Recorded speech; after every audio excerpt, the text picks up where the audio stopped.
Subscribe करें science with VS channel को और बेल आइकन को दबाएं ताकि आपको मिलते रहें साइंस और मैथ्स के super videos. Hey guys, this is Manpreet और आप देख रहे हैं साइंस विद वीएस। आज हम लोग स्टार्ट करने वाले हैं अपने प्रीवियस ईयर 2016 का मैथ्स का क्वेश्चन पेपर। ठीक है, सॉल्व्ड मतलब क्वेश्चन के साथ आंसर भी सॉल्यूशन भी मिलेगा इसमें। ठीक है, तो देखिए पहला क्वेश्चन हमको क्या कहता है, in the given figure PQ is a tangent at a point C to a circle with center O.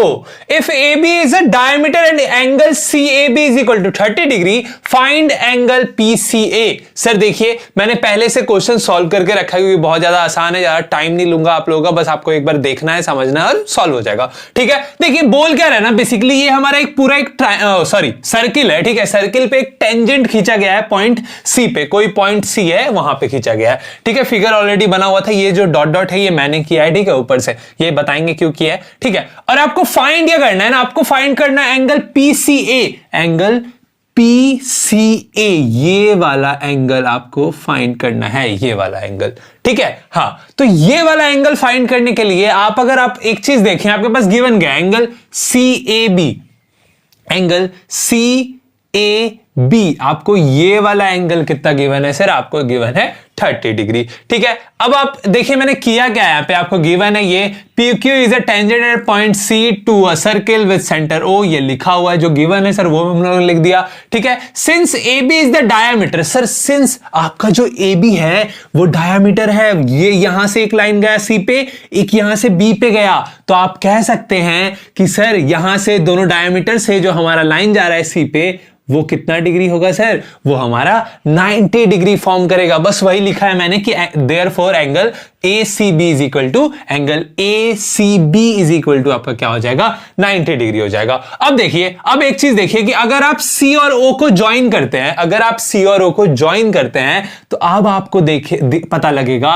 कि सर ये जो टेंजेंट है, ठीक है, और ये O मिड पॉइंट से सर्कमफ्रांस पे गया है, सर्किल के सरफेस पे गया है, तो ये क्या हो गया, रेडियस हुआ कि नहीं। और रेडियस जो होता है वो किस पे, टेंजेंट पे परपेंडिकुलर होता है। तो आपको यहां से एक और चीज पता लग गया कि ये वाला जो एंगल होगा, ये वाला एंगल, ये भी क्या होगा आपका 90 डिग्री होगा। ठीक है, कि परपेंडिकुलर गिरता है सर, वही मैंने यहां पे लिखा हुआ है। ठीक है, अच्छा उससे पहले एक और चीज था कि एंगल, अच्छा ये जो ज्वाइन किया आपने, पहले OC को जब ज्वाइन किया तो आपको एक और चीज यहां पे पता लगेगा कि O से जब आप A तक जाते हैं तो ये रेडियस है ना, रेडियस है कि नहीं सर्किल का, O से A तक रेडियस है, फिर वापस O से जब C पे जाते हैं तो वो भी तो रेडियस है। तो सर OA और OC दोनों आपका क्या हो गया, दोनों सेम हो गया। अब दोनों सेम हो गया तो ये एंगल और ये एंगल भी आपका क्या हो जाएगा, सेम हो जाएगा। ये आपको दिया है 30 डिग्री, तो ये भी आपको दे दिया है 30 डिग्री, वो भी 30 डिग्री हो गया। अब ये पूरा एंगल कितना है, 90 डिग्री है, ये आपका 30 गिवन है, तो ये वाला नहीं निकल जाएगा 90 माइनस 30, वही किए सर 90 माइनस 30 कर दिया, आपका 60 डिग्री एंगल PCA निकल के आ गया। ये था हमारा क्वेश्चन नंबर 1। चलिए बढ़ते हैं आगे। नंबर 2 क्या कहता है, for what values of K will K plus 9, 2K minus 1 and 2K plus 7 be the consecutive terms of an AP। Sir AP में होने के लिए consecutive term मतलब लगातार टर्म्स, ठीक है, एक के बाद एक, जैसे 1 2 3 4 ऐसे आ रहा हो, ठीक है, या 2 4 6, मतलब एक AP में अरेंज्ड हो जिनका कॉमन डिफरेंस सेम हो। कॉमन डिफरेंस यानी कि जब आप A2 में A1 को माइनस करें या फिर A3 में A2 को माइनस करें, उन दोनों के बीच का जो डिफरेंस आए, D आए, वो हमेशा क्या है, सेम आए। ठीक है, जैसे 2 4 6 आपको, आप किसी में भी किसी को मतलब कंसेक्यूटिव टर्म्स को जब आप माइनस कीजिएगा आगे से पीछे तो क्या होगा, वो 2 ही आएगा कॉमन डिफरेंस। तो ये क्या है, एक AP है, तो AP में होने के लिए हमारा कॉमन डिफरेंस D क्या होना चाहिए, सेम होना चाहिए। बस उसी कंडीशन पे ये क्वेश्चन बन गया आपका। सिंस ये तीनों टर्म्स क्या है, कंसेक्यूटिव टर्म्स है, then D will be the same. D क्या होना चाहिए, सेम होना चाहिए। हमको पता ही है कंडीशन यही होता है, पहला और आखिरी। ठीक है, तो D सेम होने के लिए क्या करना है सर, सेकेंड टर्म में जब आप पहले टर्म को माइनस करते हैं तो वो किसके इक्वल होगा, वो इक्वल होगा थर्ड टर्म को जब आप सेकेंड टर्म में माइनस करते हैं। समझ में आया ना, क्या बोले, हाँ समझ में आ गया होगा। एक और टर्म होता तो उसको इसमें माइनस करते, कोई दिक्कत नहीं था, है ना। हाँ, तो वही किए कि A2 -a1, वैसे ही a3 -a2 दोनों क्या होगा, इक्वल होगा, क्योंकि दोनों के बीच का कॉमन डिफरेंस क्या होगा, सेम होगा, क्योंकि ये AP में है सर। बस यही आपको करना है, इक्वेशन क्रिएट किए, k - 10 = 8 आया, k = 10 + 8 आया, देयरफॉर k = 18 आपका निकल के वैल्यू आ चुका है सर। तो k का वैल्यू आ गया 18। अगर आप इस k को इसमें पुट करते हैं, वैसे पुट नहीं करना है, लेकिन अगर आप करके देख लेते हैं तो आपको क्या पता लगेगा, ये सारे टर्म्स के बीच का डिफरेंस देखने से ही सेम है, ठीक है। और साथ में ये तीनों क्या है, AP के एक AP के कंसेक्यूटिव टर्म्स हैं। तो ये था क्वेश्चन नंबर 2। चलिए बढ़ते हैं आगे। जो हम अपना प्रीवियस ईयर 2016 का क्वेश्चन पेपर मैथ्स का सॉल्व कर रहे थे, उसका क्वेश्चन नंबर 3 क्या कहता है, देखिए, अ ladder leaning against a wall makes an angle of 60 degree with the horizontal if the, अच्छा मतलब देखिए सर, हॉरिजॉन्टल यहां पे वॉल को बोला गया, शायद वॉल मैं लिखना भूल गया हूं। If the foot of the ladder is 2.5 metre away from the wall, find the length of the ladder. Sir देखिए सिंपल है, मैंने यहां फिगर बनाया हुआ है, इसी से समझ लेते हैं, ठीक है। बोला गया है कि एक वॉल है AC, मान लेते हैं, let the wall be AC, ठीक है, and the ladder be AB हम लोगों ने लैडर मान लिया, AC हम लोगों ने वॉल मान लिया। बोला है कि वॉल के अगेंस्ट में सीढ़ी खड़ा है ऐसे करके, ठीक है, और वो नीचे वाले प्लेन, अच्छा नीचे वाले प्लेन के साथ क्या बनाता है, 60 डिग्री का एंगल बनाता है, ठीक है। अब वो 60 डिग्री का एंगल बनाता है, और आपका जो वॉल नहीं दिया, आपका जो दोनों के बीच का डिस्टेंस दिया है, यानी कि सीढ़ी जो है वो वॉल के फुट से, और सीढ़ी का जो फुट का डिफरेंस है वो क्या है, 2.5 मीटर दिया है, ठीक है। यही दिया है ना, अवे फ्रॉम द वॉल, हाँ इतना अवे है नीचे से, ठीक है। अब find the length of the ladder. Sir आपको ये वाला साइड निकालना है, तो अब आपको दिमाग में तुरंत लग गया होगा कि सर cos थीटा लगेगा। क्यों cos थीटा लगेगा, क्योंकि सर आपको कौन सा साइड दिया है, आपको बेस दिया है और हाइपोटेन्यूस निकालना है। हाइपोटेन्यूस और बेस का रिलेशन कहां पे होता है, पंडित बद्री, बी आ गया, B for Badri, B for base, है ना, हर B/H, base by hypotenuse, base by hypotenuse यानी कि हमारा cos थीटा लग जाएगा सर, ठीक है। और थीटा यहां पे क्या है, 60 डिग्री ऑलरेडी गिवन है, तो हम लोगों ने वैसे ही लिखा sir, let AB with the ladder, AC with the wall, जो पहले बता दिया वही मान लिए। Then cos 60 degree is equal to BC upon AB, यानी कि बेस अपॉन हाइपोटेन्यूस, ठीक है, BC अपॉन AB। अब BC का हमको दिया है वैल्यू 2.5 सेंटीमीटर, 2.5 मीटर सॉरी, रख दिए। हाफ होता है cos 60 डिग्री, तो हाफ रख दिए। AB है नीचे में, क्रॉस मल्टीप्लाई किए तो AB is equal to 2.5 into 2 आ गया।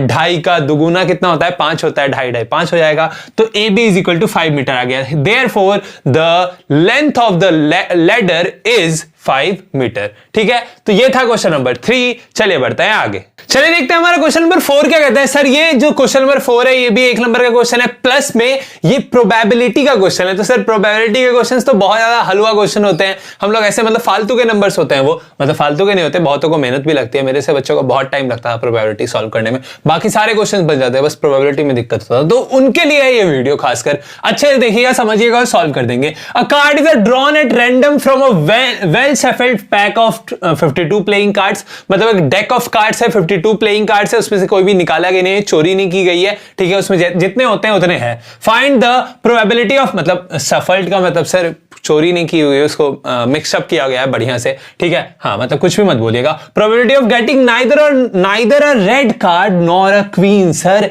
रेड कार्ड्स कितने होते हैं पहले मुझे ये बता दीजिए आप लोग चिल्ला के बोलिएगा। सर हर्ट्स होते हैं 13 और रेड डायमंड्स होते हैं, मतलब डायमंड्स होते हैं कितना, 13, तो 13 + 13 कितने हो गए सर, बता दीजिए सर। 13 दूनी 26, 26 नंबर ऑफ रेड कार्ड्स होते हैं, ठीक है। अब नंबर ऑफ क्वींस कितने होते हैं sir, neither a red nor a queen बोला है, ना ही रेड कार्ड्स चाहिए ना ही क्वीन चाहिए, तो दोनों को क्या कर दीजिए, खींच के बाहर निकाल के फेंक दीजिए सर, बाहर फेंक दीजिए डेक ऑफ कार्ड्स है उन दोनों को, ठीक है। तो पहले हम लोगों ने 26 कार्ड्स निकाल दिए, 26 कार्ड्स रेड कार्ड्स निकाल दिए, ठीक है। अब क्वीन कितने होते हैं सर, क्वीन होते हैं 4, क्वीन कितने होते हैं 4, 4 में कौन कौन से क्वीन होते हैं, 2 रेड क्वीन और 2 ब्लैक क्वींस, है ना, हाँ 2 red queen's 2 black queen's.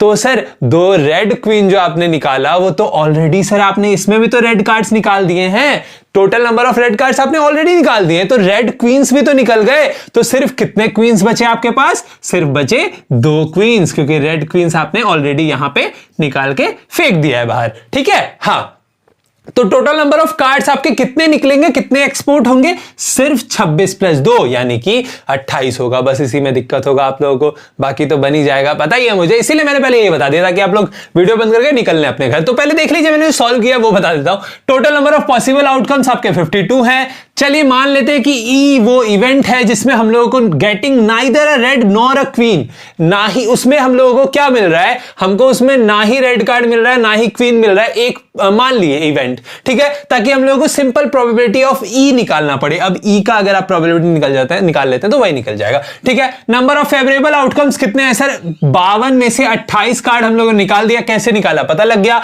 Total cards हमारे पास सिर्फ और सिर्फ कितने बच गए, 24 बच गए। उन्हीं 24 में से हमको प्रोबेबिलिटी निकालना है। तो प्रोबेबिलिटी ऑफ ई क्या है, event of getting neither a red card nor a queen, तो 24/52 जो कि हमारा 6/13 आ गया, 6/13 आ गया। ये था हमारा क्वेश्चन नंबर 4। चले बढ़ते हैं आगे। हमारा क्वेश्चन नंबर 5 क्या कहता है सर, ये वो क्वेश्चन है जो हमारा फेवरेट चैप्टर क्वाड्रेटिक इक्वेशन का है ना। बहुत अच्छे से इस चैप्टर को हम लोगों ने सॉल्व किया और बनाते भी हैं। If -5 is a root of the quadratic Q, ई लिखा है सर क्वाड्रेटिक इक्वेशन को छोटा करने के लिए मैंने, ठीक है। 2x² + px - 15 = 0 and quadratic equation p whole पे x² + x + k = 0 has equal roots, find the values of k। Sir देखिए सिंपली आपको क्या बोल रहा है ना कि इस इक्वेशन का रूट जो है वो आपका -5 है, ठीक है। और साथ में क्या बोल रहा है कंडीशन कि ये जो क्वाड्रेटिक इक्वेशन है और ये जो क्वाड्रेटिक इक्वेशन है,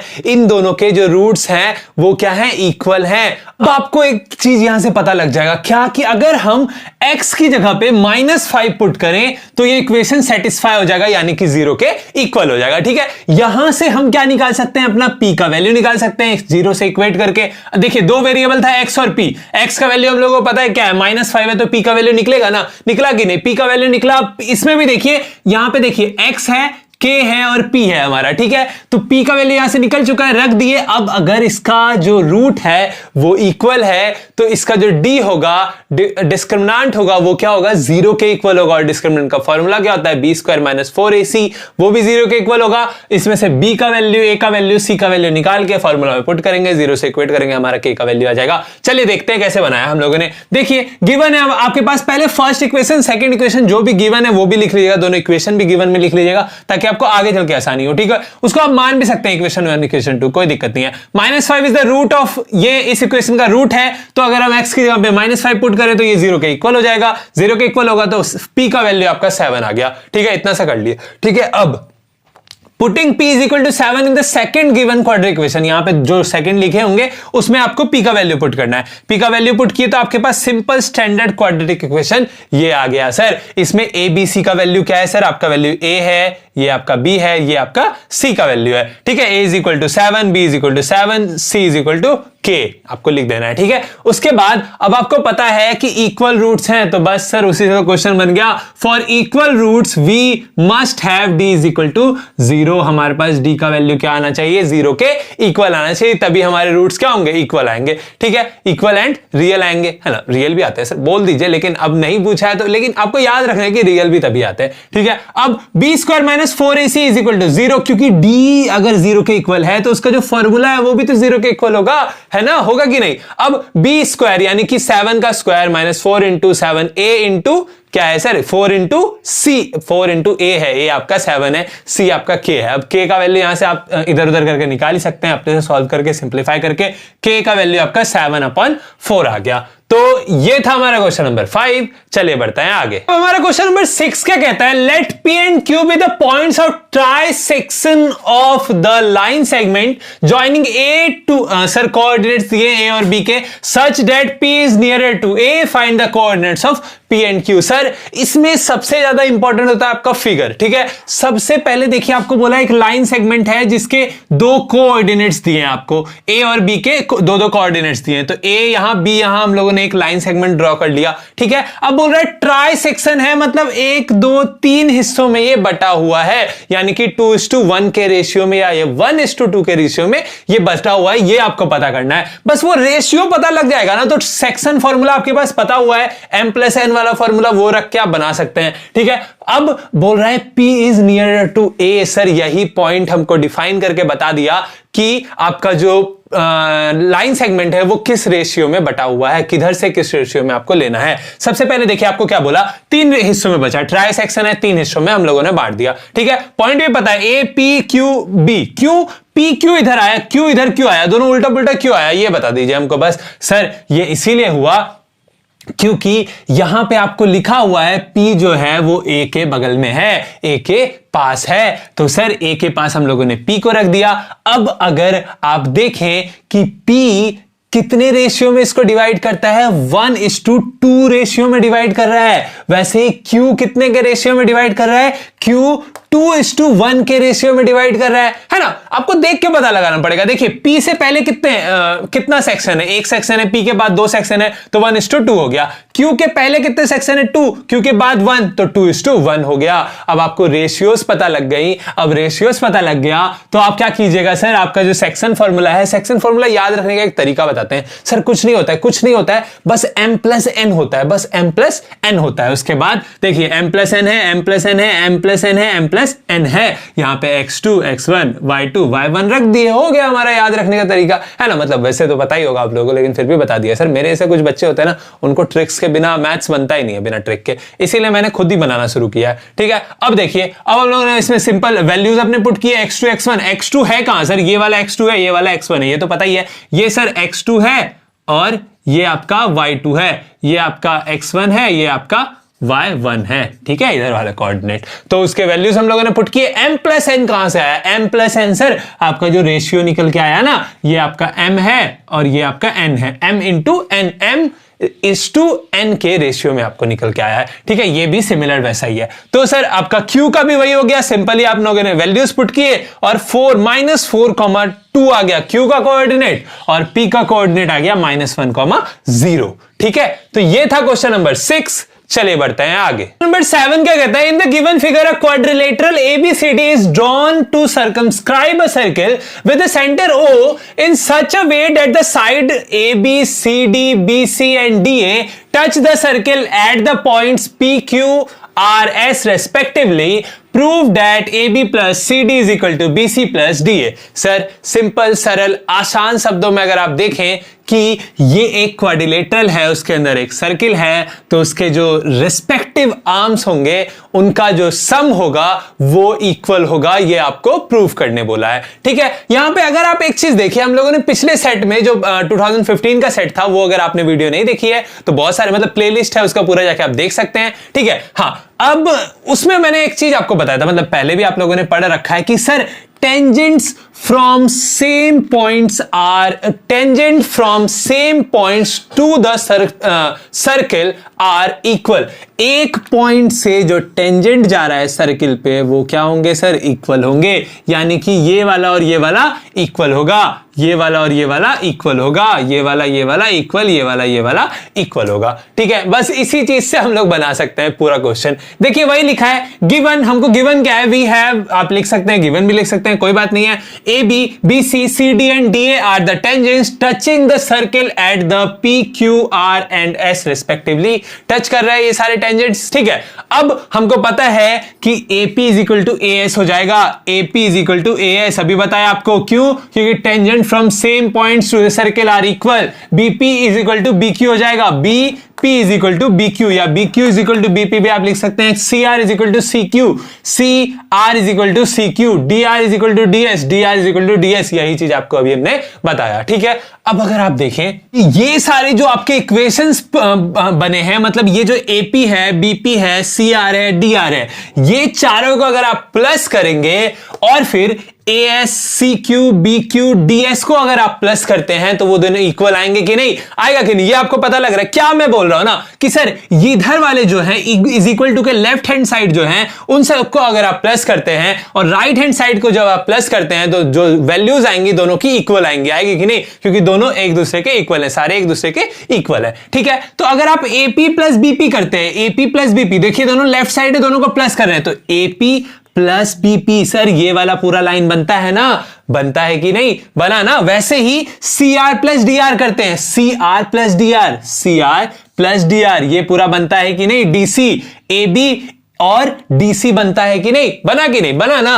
अब यही तो आपको AB और DC यानी कि CD दोनों का एडिशन चाहिए, दोनों का एडिशन आया ना, तो बस आपको क्या करना है, सबको प्लस कर देना है। लेफ्ट हैंड साइड वाले को लेफ्ट हैंड साइड में हम लोगों ने प्लस कर दिया, राइट हैंड साइड वालों को राइट हैंड साइड में प्लस कर दिया। वैसे ही APBP क्या हो गया, AB बन गया, CRDR क्या हो गया, CD बन गया, ASBQ ASBQ किधर है, ASBQ, अच्छा नहीं सॉरी, AS और क्या बनेगा, DS, AS और DS बन के आपका AD बन गया, BQ CQ आपका BC बन गया। बस आपका ये प्रूफ हो गया कि AB plus CD is equal to AD plus BC होता है। तो ये था क्वेश्चन नंबर 7। चलिए बढ़ते हैं आगे। क्या कहता है, हमारा प्रीवियस ईयर 2016 का क्वेश्चन पेपर चल रहा था, आप देख रहे हैं साइंस विद EMS। मेरा नाम है मनप्रीत। आप लोग बार बार नाम पूछ लेते हैं ना कमेंट सेक्शन में, इसलिए मैं नाम बता दे रहा हूं आज आपको। देखिए ये हमारा question number 8, prove that the points. देखिए सर 3 कोऑर्डिनेट्स दिए, मतलब एक ट्राइंगल है, उसके तीनों वर्टिसेस आपको गिवन है कोऑर्डिनेट्स में, ठीक है। अच्छा कोऑर्डिनेट्स गिवन रहता तो हम कौन सा फॉर्मूला लगाते थे, बता दीजिए सर, डिस्टेंस फॉर्मूला लगाते थे सर। डिस्टेंस फॉर्मूला से बनेगा, आपको अभी पता लग गया होगा, ठीक है। लेकिन कैसे लगाएंगे, किस हिसाब से लगाएंगे, कहां लगाएंगे, वो देखेंगे। मतलब कहां क्या पता ही है, 2 वर्टिसेस के बीच का आपको निकालना है। तो देखिए are the vertices of a right angled isosceles triangle. Sir isosceles triangle है, ये भी प्रूफ करना है, साथ में राइट एंगल ट्राइंगल है, ये भी प्रूफ करना है। अच्छा कैसे प्रूव करते थे बचपन में, बताइए। तीनों साइड्स निकाल लेते थे, अगर 2 साइड्स इक्वल है तो आइसोसेलेस हो गया, और साथ में वो पाइथागोरस थ्योरम को प्रूफ कर रहा है, मतलब पाइथागोरस थ्योरम के हिसाब से अगर वो ट्राइंगल बना हुआ है तो वो क्या है, एक राइट एंगल ट्राइंगल है। दोनों देख लेंगे, दोनों कंडीशंस अप्लाई होने चाहिए, है ना। सबसे पहले हम लोगों ने एक लेट मान लिया है कि let ABC be the triangle with the vertices A 3,0 B 6,4 and C -1,3 जो गिवन था वो मान लिए एक ट्राइंगल है हमारा, ऐसा ट्राइंगल है। जरूरी नहीं है ऐसा, हो सकता है राइट एंगल ट्राइंगल भी अभी निकल के आएगा सामने, है ना। तो सबसे पहले हमको क्या, मैंने क्या बताया, तीनों के साइड्स आपको पता करने पड़ेंगे, तभी ना आप मेजर कीजिएगा, मतलब इसका 5 आया इसका 5 आया, तभी दोनों इक्वल हुआ, तब ना आइसोसेलेस ट्राइंगल होगा। हाँ सर बस वही करना है, सबसे पहले साइड्स निकाल लीजिए तीनों। तो सर AB निकालने के लिए हम लोग डिस्टेंस फॉर्मूला अपने लगाए, डिस्टेंस फॉर्मूला लगा के हम लोगों ने AB की जो भी कोऑर्डिनेट्स थे उनके वैल्यूज रखे, और हमारे पास क्या आ गया, रूट अंडर 20, अच्छा रूट अंडर 25, ये हमारा 5 निकल के 5 यूनिट्स निकल के आया है। क्या निकल के आया, AB निकल के आया है सर, ठीक है। फिर वैसे ही BC में हम लोगों ने फिर से अपना डिस्टेंस फॉर्मूला लगाया, और हमारा BC आया रूट अंडर 50 यानी कि 5√2 यूनिट्स निकल के आया। अच्छा सर ये दोनों तो सेम है नहीं, तो आइसोसेलेस ट्रायंगल कैसे हुआ, सर तीसरा आर्म भी तो है, तीसरा साइड भी तो है, वो भी निकाल लीजिए ना एक बार। AC में फिर से हम लोगों ने अपना डिस्टेंस फॉर्मूला लगाया, और हमारा AC का वैल्यू क्या निकल के आ गया, AC का निकल के आ गया रूट अंडर 25 और 5 यूनिट्स आया। सर यहां से हमको क्या पता लग गया, यहां से हमको पता लग गया कि sir AB is equal to AC, AB is equal to AC हमारा निकल के आ गया। उसके बाद अगर देखें, सबसे पहले हमारा ये क्या प्रूफ हुआ, सर कि आइसोसेलेस ट्रायंगल है, ये प्रूफ किया क्योंकि 2 आर्म्स हमारे इक्वल है, ठीक है। थर्ड आर्म्स डिफरेंट होगा तभी सर, नहीं तो इक्विलेटरल ट्रायंगल हो जाएगा, पता ही आप लोगों को वैसे, ठीक है। एंड ऑल्सो, और अगर हम यहां पे देखें, क्या देखें सर कि AB का स्क्वायर कर रहे हैं प्लस AC का स्क्वायर कर रहे हैं, तो वो BC के स्क्वायर के बराबर आ रहा है, यानी कि पाइथागोरस थ्योरम के कंडीशन को भी ये फॉलो करता है। कैसे कैसे आ रहा है सर, एक बार करके दिखा दीजिए। सर देखिए ये 5 है, आया ना 5, ठीक है सर 5 आया, ये भी 5 आया, बिल्कुल 5 आया। अब या फिर देखिए हम 25 लेते हैं, रूट अंडर 25 लेते हैं, दोनों का रूट करेंगे तो कितना आएगा, 25 प्लस 25, है ना आएगा ना रूट अंडर 25, तो 25 प्लस 25 क्या आएगा, रूट अंडर 50, तो रूट अंडर 50 तो हमारे पास ऑलरेडी यहाँ 49 प्लस 1 आ चुका है सर, तो इसी से हम लोगों को पता लग गया, है ना। मतलब स्क्वायर्स को हटा दीजिए, रूट अंडर ले लीजिए सबको, ऐसे बता रहा हूं मैं, मतलब देखने के लिए सर, ऊपर से ऐसे आप करके भी सॉल्व करके दिखा सकते हैं, कोई दिक्कत नहीं है। वैसे बहुत सस्ता क्वेश्चन था इसीलिए मैंने करके नहीं बताया। ये था हमारा क्वेश्चन, यहां पे देखिए, hence triangle ABC is isosceles right angle triangle, हो गया प्रूफ हमारा। ये था क्वेश्चन नंबर 8। चलिए बढ़ते हैं आगे, चलिए देखते हैं हमारा क्वेश्चन नंबर 9 क्या कहता है। The fourth term of an AP is 0, prove that the 25th term of the AP is 3 times its 11th term. Sir देखिए बहुत ज्यादा सरल आसान शब्दों में अगर बोले तो बहुत ज्यादा बेहद आसान क्वेश्चन है सर, बहुत पता नहीं कैसे आपके क्वेश्चन पेपर में आ गया था, मतलब आना ही चाहिए सर, आसान क्वेश्चन नहीं आएंगे तो बनाएंगे कैसे हम लोग, है ना। हाँ तो देखिए बोल रहे हैं ना कि एक AP है, कोई सा भी AP है, उसको फोर्थ टर्म जो T4 है वो आपका क्या गिवन है, 0 गिवन है, बस उसी के बेसिस पे, उसी के आधार पे पूरा क्वेश्चन सॉल्व कर देंगे, ठीक है। और प्रूफ करने क्या बोला है ना, देखिए बेसिकली आपको प्रूफ करने क्या बोला है, आपको प्रूफ करने बोला है कि 3 times of T11 is equal to T25 है, हाँ T25 समझे। ये बस आपको प्रूव करना है। तो सबसे पहले आप क्या करेंगे, अब मान लीजिए T11 अगर आप निकाल लेते हैं, उसको 3 से मल्टीप्लाई कर देते हैं और अगर वो T25 के इक्वल आ जाता है तो प्रूव हो गया सर आपका। वैसे ही किया, चलिए देखिए सबसे पहले Tn जो हमारा फॉर्मूला होता है a plus n minus 1 into D, वो रख दिए। अब T4 का हमको वैल्यू पता है क्या है सर, 0 है, तो a plus 4 minus 1 D is equal to 0 कर दिए। 0 से इक्वेट किए तो हमारा a का जो वैल्यू निकल के आया, जो ब्रह्मास्त्र हमारे हाथ में आ गया,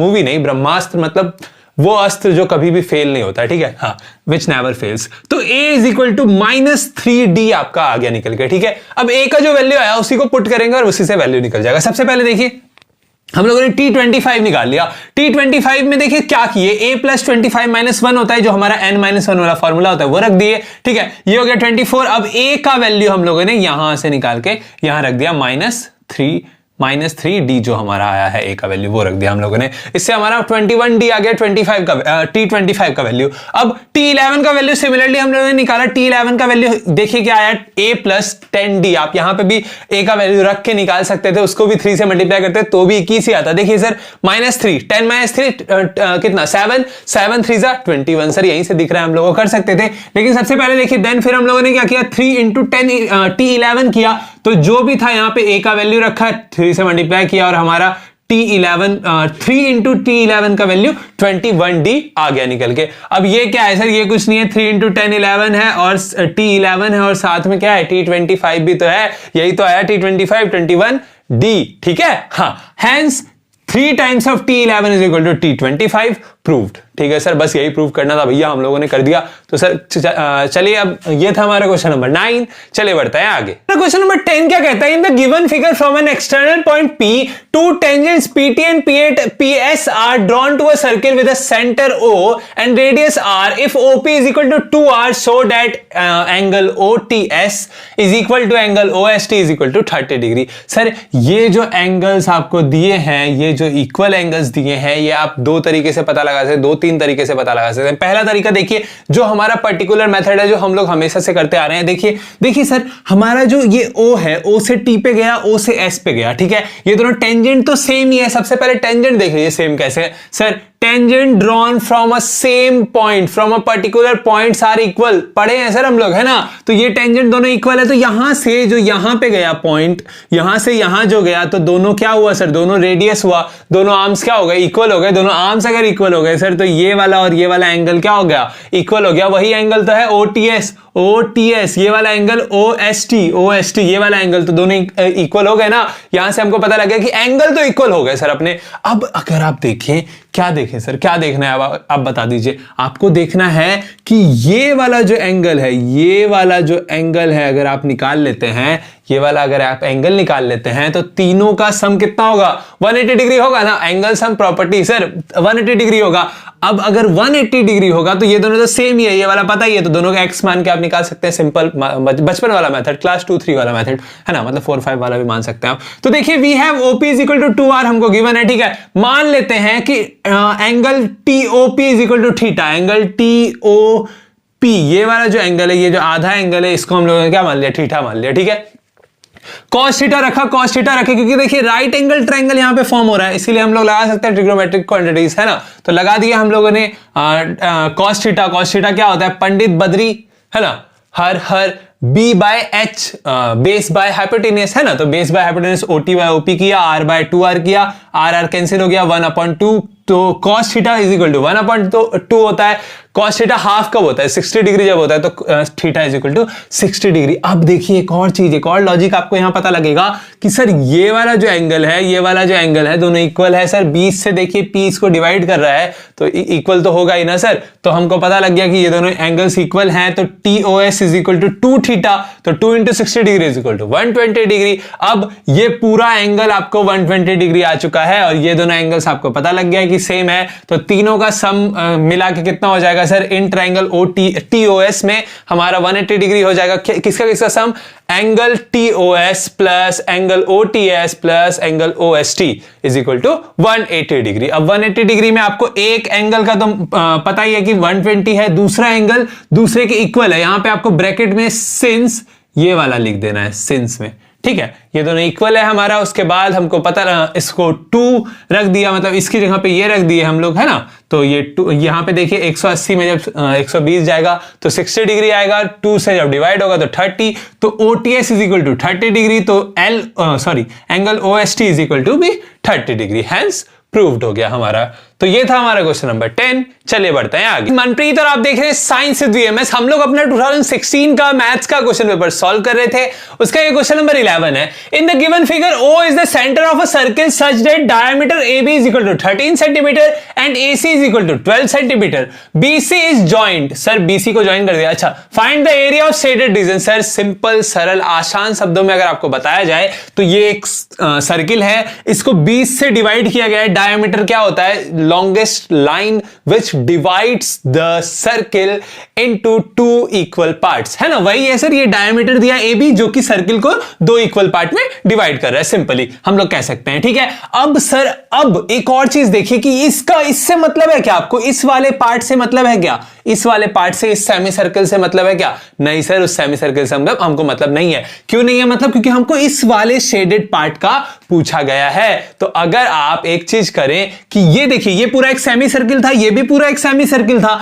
इस पूरे सेमी सर्किल का एरिया निकाल लें और साथ में उसमें आप माइनस कर दे ट्राइंगल के एरिया को, इस वाले ट्राइंगल के एरिया को, तो आपका क्या आ जाएगा? आपका सर शेडेड पार्ट का ही तो एरिया आएगा कि नहीं? बिल्कुल आएगा। बस वही किए हम लोग, वही किए। सबसे पहले देखिए ट्राइंगल के तीनों पार्ट्स के बारे में आपको पता, तीनों नहीं मतलब बेस और हाइट पता होना चाहिए, तभी ना आप एरिया निकालिएगा, है ना। मतलब half into base into height होता है। मुझे पता है सर, मुझे पता है, आप लोगों को भी पता होगा, लेकिन फिर भी पता लगाने। सबसे पहले BC आपको गिवन है क्या कहीं? नहीं सर, BC बस ज्वाइंट कर दिया गया है, उसको गिवन नहीं दिया गया है। तो सबसे पहले BC निकालना पड़ेगा। AB गिवन है, AC गिवन है, BC निकालना है। तो पाइथागोरस थ्योरम मार दीजिए ना जल्दी से सर। पाइथागोरस थ्योरम मार दिए। पाइथागोरस थ्योरम क्या बोलता है कि बेस का square is equal to hypotenuse का स्क्वायर माइनस परपेंडिकुलर का स्क्वायर, ठीक है। डायरेक्ट फॉर्मूला रखें, मतलब अरेंज करके रखें, वो हाइपोटेनस वाला आगे रख करें, मतलब सिंपल रख दें, आप लोगों को पता ही लग रहा होगा। तो हम लोगों ने AB और AC का वैल्यू रखा और हमारा जो BC आया √25 यानी कि 5 सेंटीमीटर निकल के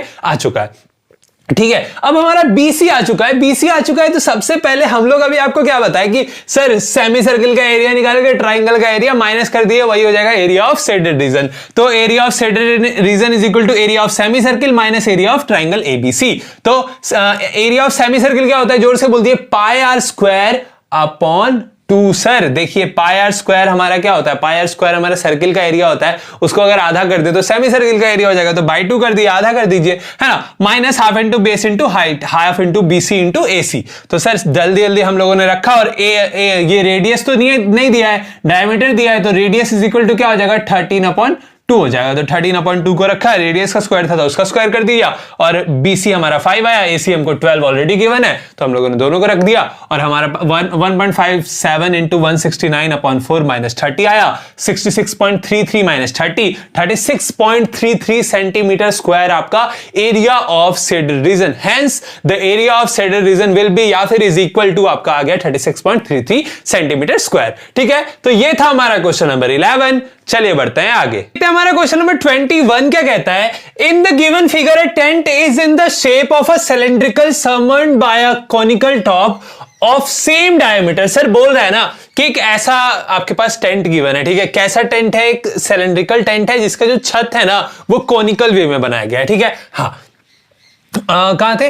if the height and diameter of cylindrical part are 2.1 and 3.1 meter respectively and the slant height is 2.8 meter, find the cost of canvas needed to make। अच्छा देखिए, सिंपल और सरल शब्दों में अगर आपको बताए ना, क्या बोल रहा है ना कि इसका जो डायमीटर है, इस कोन का जो कोनिकल पार्ट का जो डायमीटर है और जो सिलेंड्रिकल पार्ट का डायमीटर है, दोनों के डायमीटर्स आपको सेम गिवन है। और कितने गिवन है? हाइट एंड डायमीटर, यानी कि आपको डायमीटर गिवन है 3 मीटर। और से डायमीटर अगर अलग अलग होता तो टेंट बनता गया, देखिए ये चौड़ा हो जाता, ये पतला हो जाता, तो आधा ढकता, ये चौड़ा हो जाता तो ये पतला हो जाता, अजीब लगता है ना देखने में। हाँ, तो हमको पता लग गया कि सर यहां से यहां का जो डिस्टेंस है, मतलब इस पूरा जो सर्किल बन रहा है अंदर में, उसका जो डायमीटर है वो 3 मीटर है और इसका भी 3 मीटर है। तो रेडियस क्या हो जाएगा? रेडियस कितना हो जाएगा सर? 3 बाय कितना? 3/2, 1.5 मीटर, है ना। हाँ,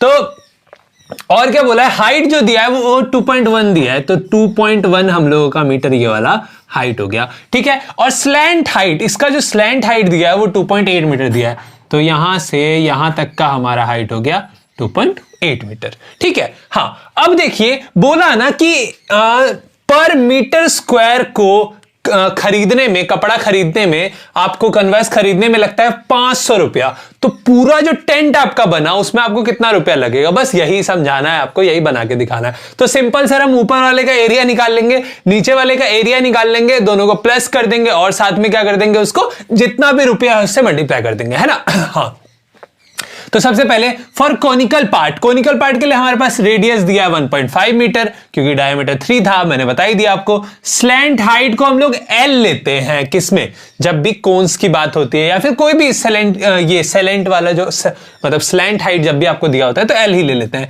क्योंकि देखिए इसका फॉर्मूला भी क्या होता है, कर्व सरफेस एरिया क्या होगा, पाई आर एल हो जाएगा। उसको हम लोगों ने S1 मान लिया, या आप कुछ भी मान सकते हैं, ठीक है, जान के A भी मान सकते हैं, Q मान सकते हैं, ताकि सर बाद में हम जो स्टेप्स लिखें उसमें हमको आसानी हो। जैसे देखिए टोटल कन्वर्स हम लोग किया है सिर्फ S1 S2 प्लस करके, ठीक है। तो curve surface area of conical part is equal to क्या हो जाएगा, पाई आर एल।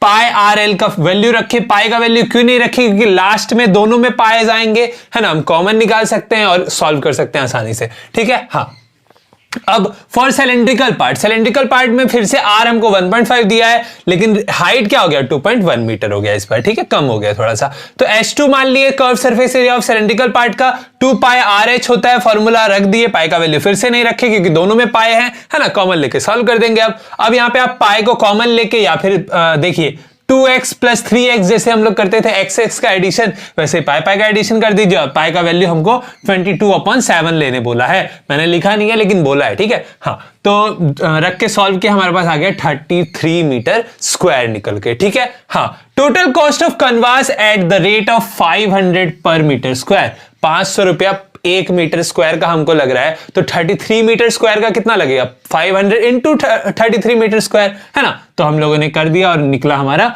रुपीज 16,500, ठीक है। हाँ, तो ये था हमारा क्वेश्चन नंबर 12। चलिए बढ़ते हैं आगे, चलिए देखते हैं हमारा क्वेश्चन नंबर 13 क्या कहता है। If the point P x, y, sir 3 points है, मतलब जैसे हम लोगों ने पिछले सेट में जो क्वेश्चंस आप लोगों ने देखे हैं 2015 का जो प्रीवियस ईयर हम लोगों ने खत्म किया है, उसमें देखिए क्या था, मतलब इसमें भी वही है, सेम चीज इसलिए बता रहे हैं। ऐसे करके एक लाइन है, ठीक है, उसके 2 पॉइंट्स है, लाइन है तो 2 पॉइंट्स होंगे सर, A और B, ठीक है। और बोल रहा है ना कि एक पॉइंट P है बीच में, उसका कोऑर्डिनेट है x, y, A का कोऑर्डिनेट है a plus b, b minus a, ठीक है, और b का आपका है a minus b, a plus b, ठीक है। मतलब कोऑर्डिनेट्स नहीं लिख रहे हैं क्योंकि लिखा हुआ है, बार बार क्या लिखना है सर। देखिए हमको बोल रहा है ना कि P जब डिवाइड कर रहा है ए बी को, जब उसको डिवाइड कर रहा है तो वो जो है ना इक्वी डिस्टेंस पे डिवाइड कर रहा है, मतलब ये वाला जो डिस्टेंस है और ये वाला जो डिस्टेंस है दोनों क्या होगा, सेम दिया है आपको, ठीक है। अब अगर आप एक चीज देखें, मतलब आपको बहुत आसान हो जाएगा ये क्वेश्चन बनाना। कैसे सर, बस आप अगर इस चीज को समझ लेते हैं ना तो क्वेश्चन बन गया आपका। और आपको प्रूफ क्या करना है, आपको प्रूफ करना है कि bx is equal to ay। अच्छा पहले क्वेश्चन ही पढ़ देते हैं। बोल रहे हैं ना कि if the point p is equidistance from the point a and b, prove that bx is equal to ay, ठीक है। बस आपको इतना सा ही प्रूफ करना है और कुछ नहीं करना है इसमें, ठीक है ना। बस तो आप इसको समझ गए कि एक a से लेकर b तक का लाइन था, उसको जब p डिवाइड करता है तो वो इक्वी डिस्टेंस पे डिवाइड करता है, यानी कि AP is equal to b P पे डिवाइड करता है, ठीक है। जब डिवाइड कर रहा है इक्वी डिस्टेंस है तो दोनों पॉइंट्स क्या हो गए, दोनों जो साइड्स हो गए AP और BP दोनों सेम हो गए। अब दोनों सेम हो गए तो दोनों का डिस्टेंस फॉर्मूला भी तो सेम होगा। अब दोनों का डिस्टेंस फॉर्मूला सॉल्व होगा, उसमें जब आप वैल्यूज पुट कीजिएगा, उसको जब आप सिंप्लीफाई कीजिएगा तो आपको सिंपल सरल शब्दों में ऐसा इक्वेशन निकल के आएगा, ठीक है। और उसके बाद देखिए सिंपल इक्वेशन देखिए क्या है, ax plus bx plus by minus ax is equal to ax minus bx plus ay plus by। देखिए इधर भी प्लस में by, इधर भी प्लस में by, कट गया by, ठीक है। इधर देखिए प्लस में bx, इधर माइनस में, तो ये दोनों कटेगा क्या, नहीं सर, ये माइनस में रह के प्लस हो जाएगा, ठीक है। तो bx 2bx हो गया, ठीक है। और देखिए यहां पे क्या है, ax प्लस में, यहां पे भी ax प्लस में, तो दोनों ax कट जाएगा। यहां ay माइनस में, यहां ay प्लस में, तो इधर आके माइनस माइनस प्लस या प्लस प्लस प्लस हो जाएगा। तो 2bx is equal to 2ax आपका आ गया और 2 कट गया, हैंस आपका क्या निकल के आ गया कि bx is equal to ay proved. ठीक है, बस आपका इतना सा ही क्वेश्चन था। आपको बस डिस्टेंस फॉर्मूला रखना है, डिस्टेंस फॉर्मूला में वैल्यूज रखनी है।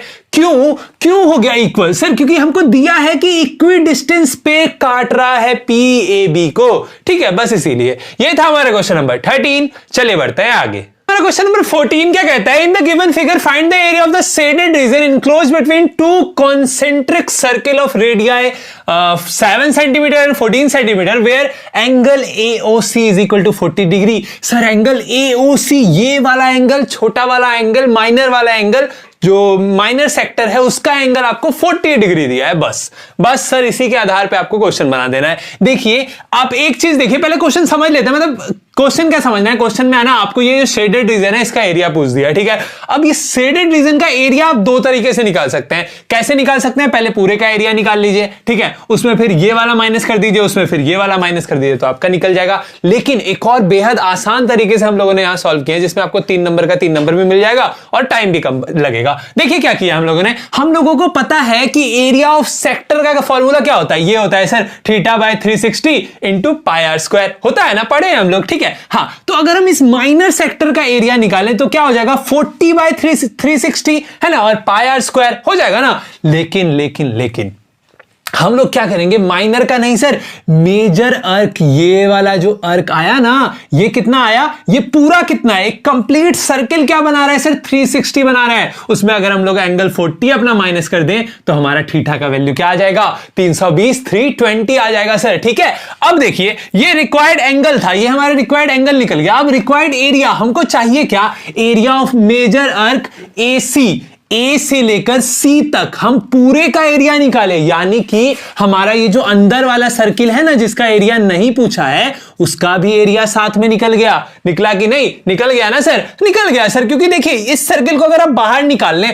तो सर इस पूरे का ही तो एरिया हम लोग निकाले है ना, तो बीच में सर्किल है तो उसका भी एरिया निकल गया बाय चांस। अब उस सर्किल का एरिया हमको हटाना है, क्योंकि उस सर्किल का एरिया हमको नहीं चाहिए, हमको सिर्फ बाहर वाला चाहिए। तो सर उस मेजर AC में मेजर BD क्या है सर? B से लेकर D तक जो आपका अर्क है उसको क्या कर दिए? माइनस कर दिए। बस सर आपका निकल गया। अब दोनों में अंतर क्या है मेजर और माइनर में? सर मेजर में आपका जो एरिया का जो मतलब जो सर्किल का रेडियस दिया है, रेडियस दिया है, वो कितना दिया है? 14 सेंटीमीटर दिया है। ठीक है, आप गिवन लिख सकते हैं। Given R, capital R is equal to 14, small r is equal to कितना? 7। स्मॉल r कितना दिया है आपको? यहाँ पे देखिए 7 दिया है, मतलब छोटे वाले का 7 दिया है। तो बस फॉर्मूला पुट कर दिए θ/360 पाई कैपिटल R², क्योंकि यहां मेजर AC है, बड़ा वाला सर्किल। उसके बाद यहां पे स्मॉल R² कर दिए, क्योंकि मेजर BD है, छोटा वाला सर्किल। ठीक है, अब θ/360 पाई दोनों में था तो θ/360 पाई को कॉमन ले लिए। अंदर क्या बच गया? अंदर बच गया capital R² minus small R²। बस उसमें वैल्यूज पुट किए और आपके पास निकल के आ गया area of shaded region will be या is equal to 410.67 centimetre square आपका निकल के आ गया। ये था हमारा क्वेश्चन नंबर 14। चलिए बढ़ते हैं आगे। हमारा क्वेश्चन नंबर 15 क्या कहता है? If the ratio of sum of first nth term and terms of two APs is 7n plus 1 is to 4n plus 27, find the ratio of their mth terms। Sir देखिए simple सरल आसान शब्दों में अगर आपको पता लगे क्या मतलब समझाया जाए, क्या समझाया जाए सर? कि देखिए अगर हम लोग Tn निकालते थे तो उसका क्या फॉर्मूला होता था हमारे पास? A plus n-1 into D हो जाता था। ठीक है, तो अब आपसे पूछ रहा है Tm, पूछ रहा है क्या पूछ रहा है? Tm। बस जो n की जगह पे होता था ना उसको क्या कर देंगे? m कर देंगे, बाकी सेम हो जाएगा। और साथ में आपको गिवन क्या है? आपको गिवन है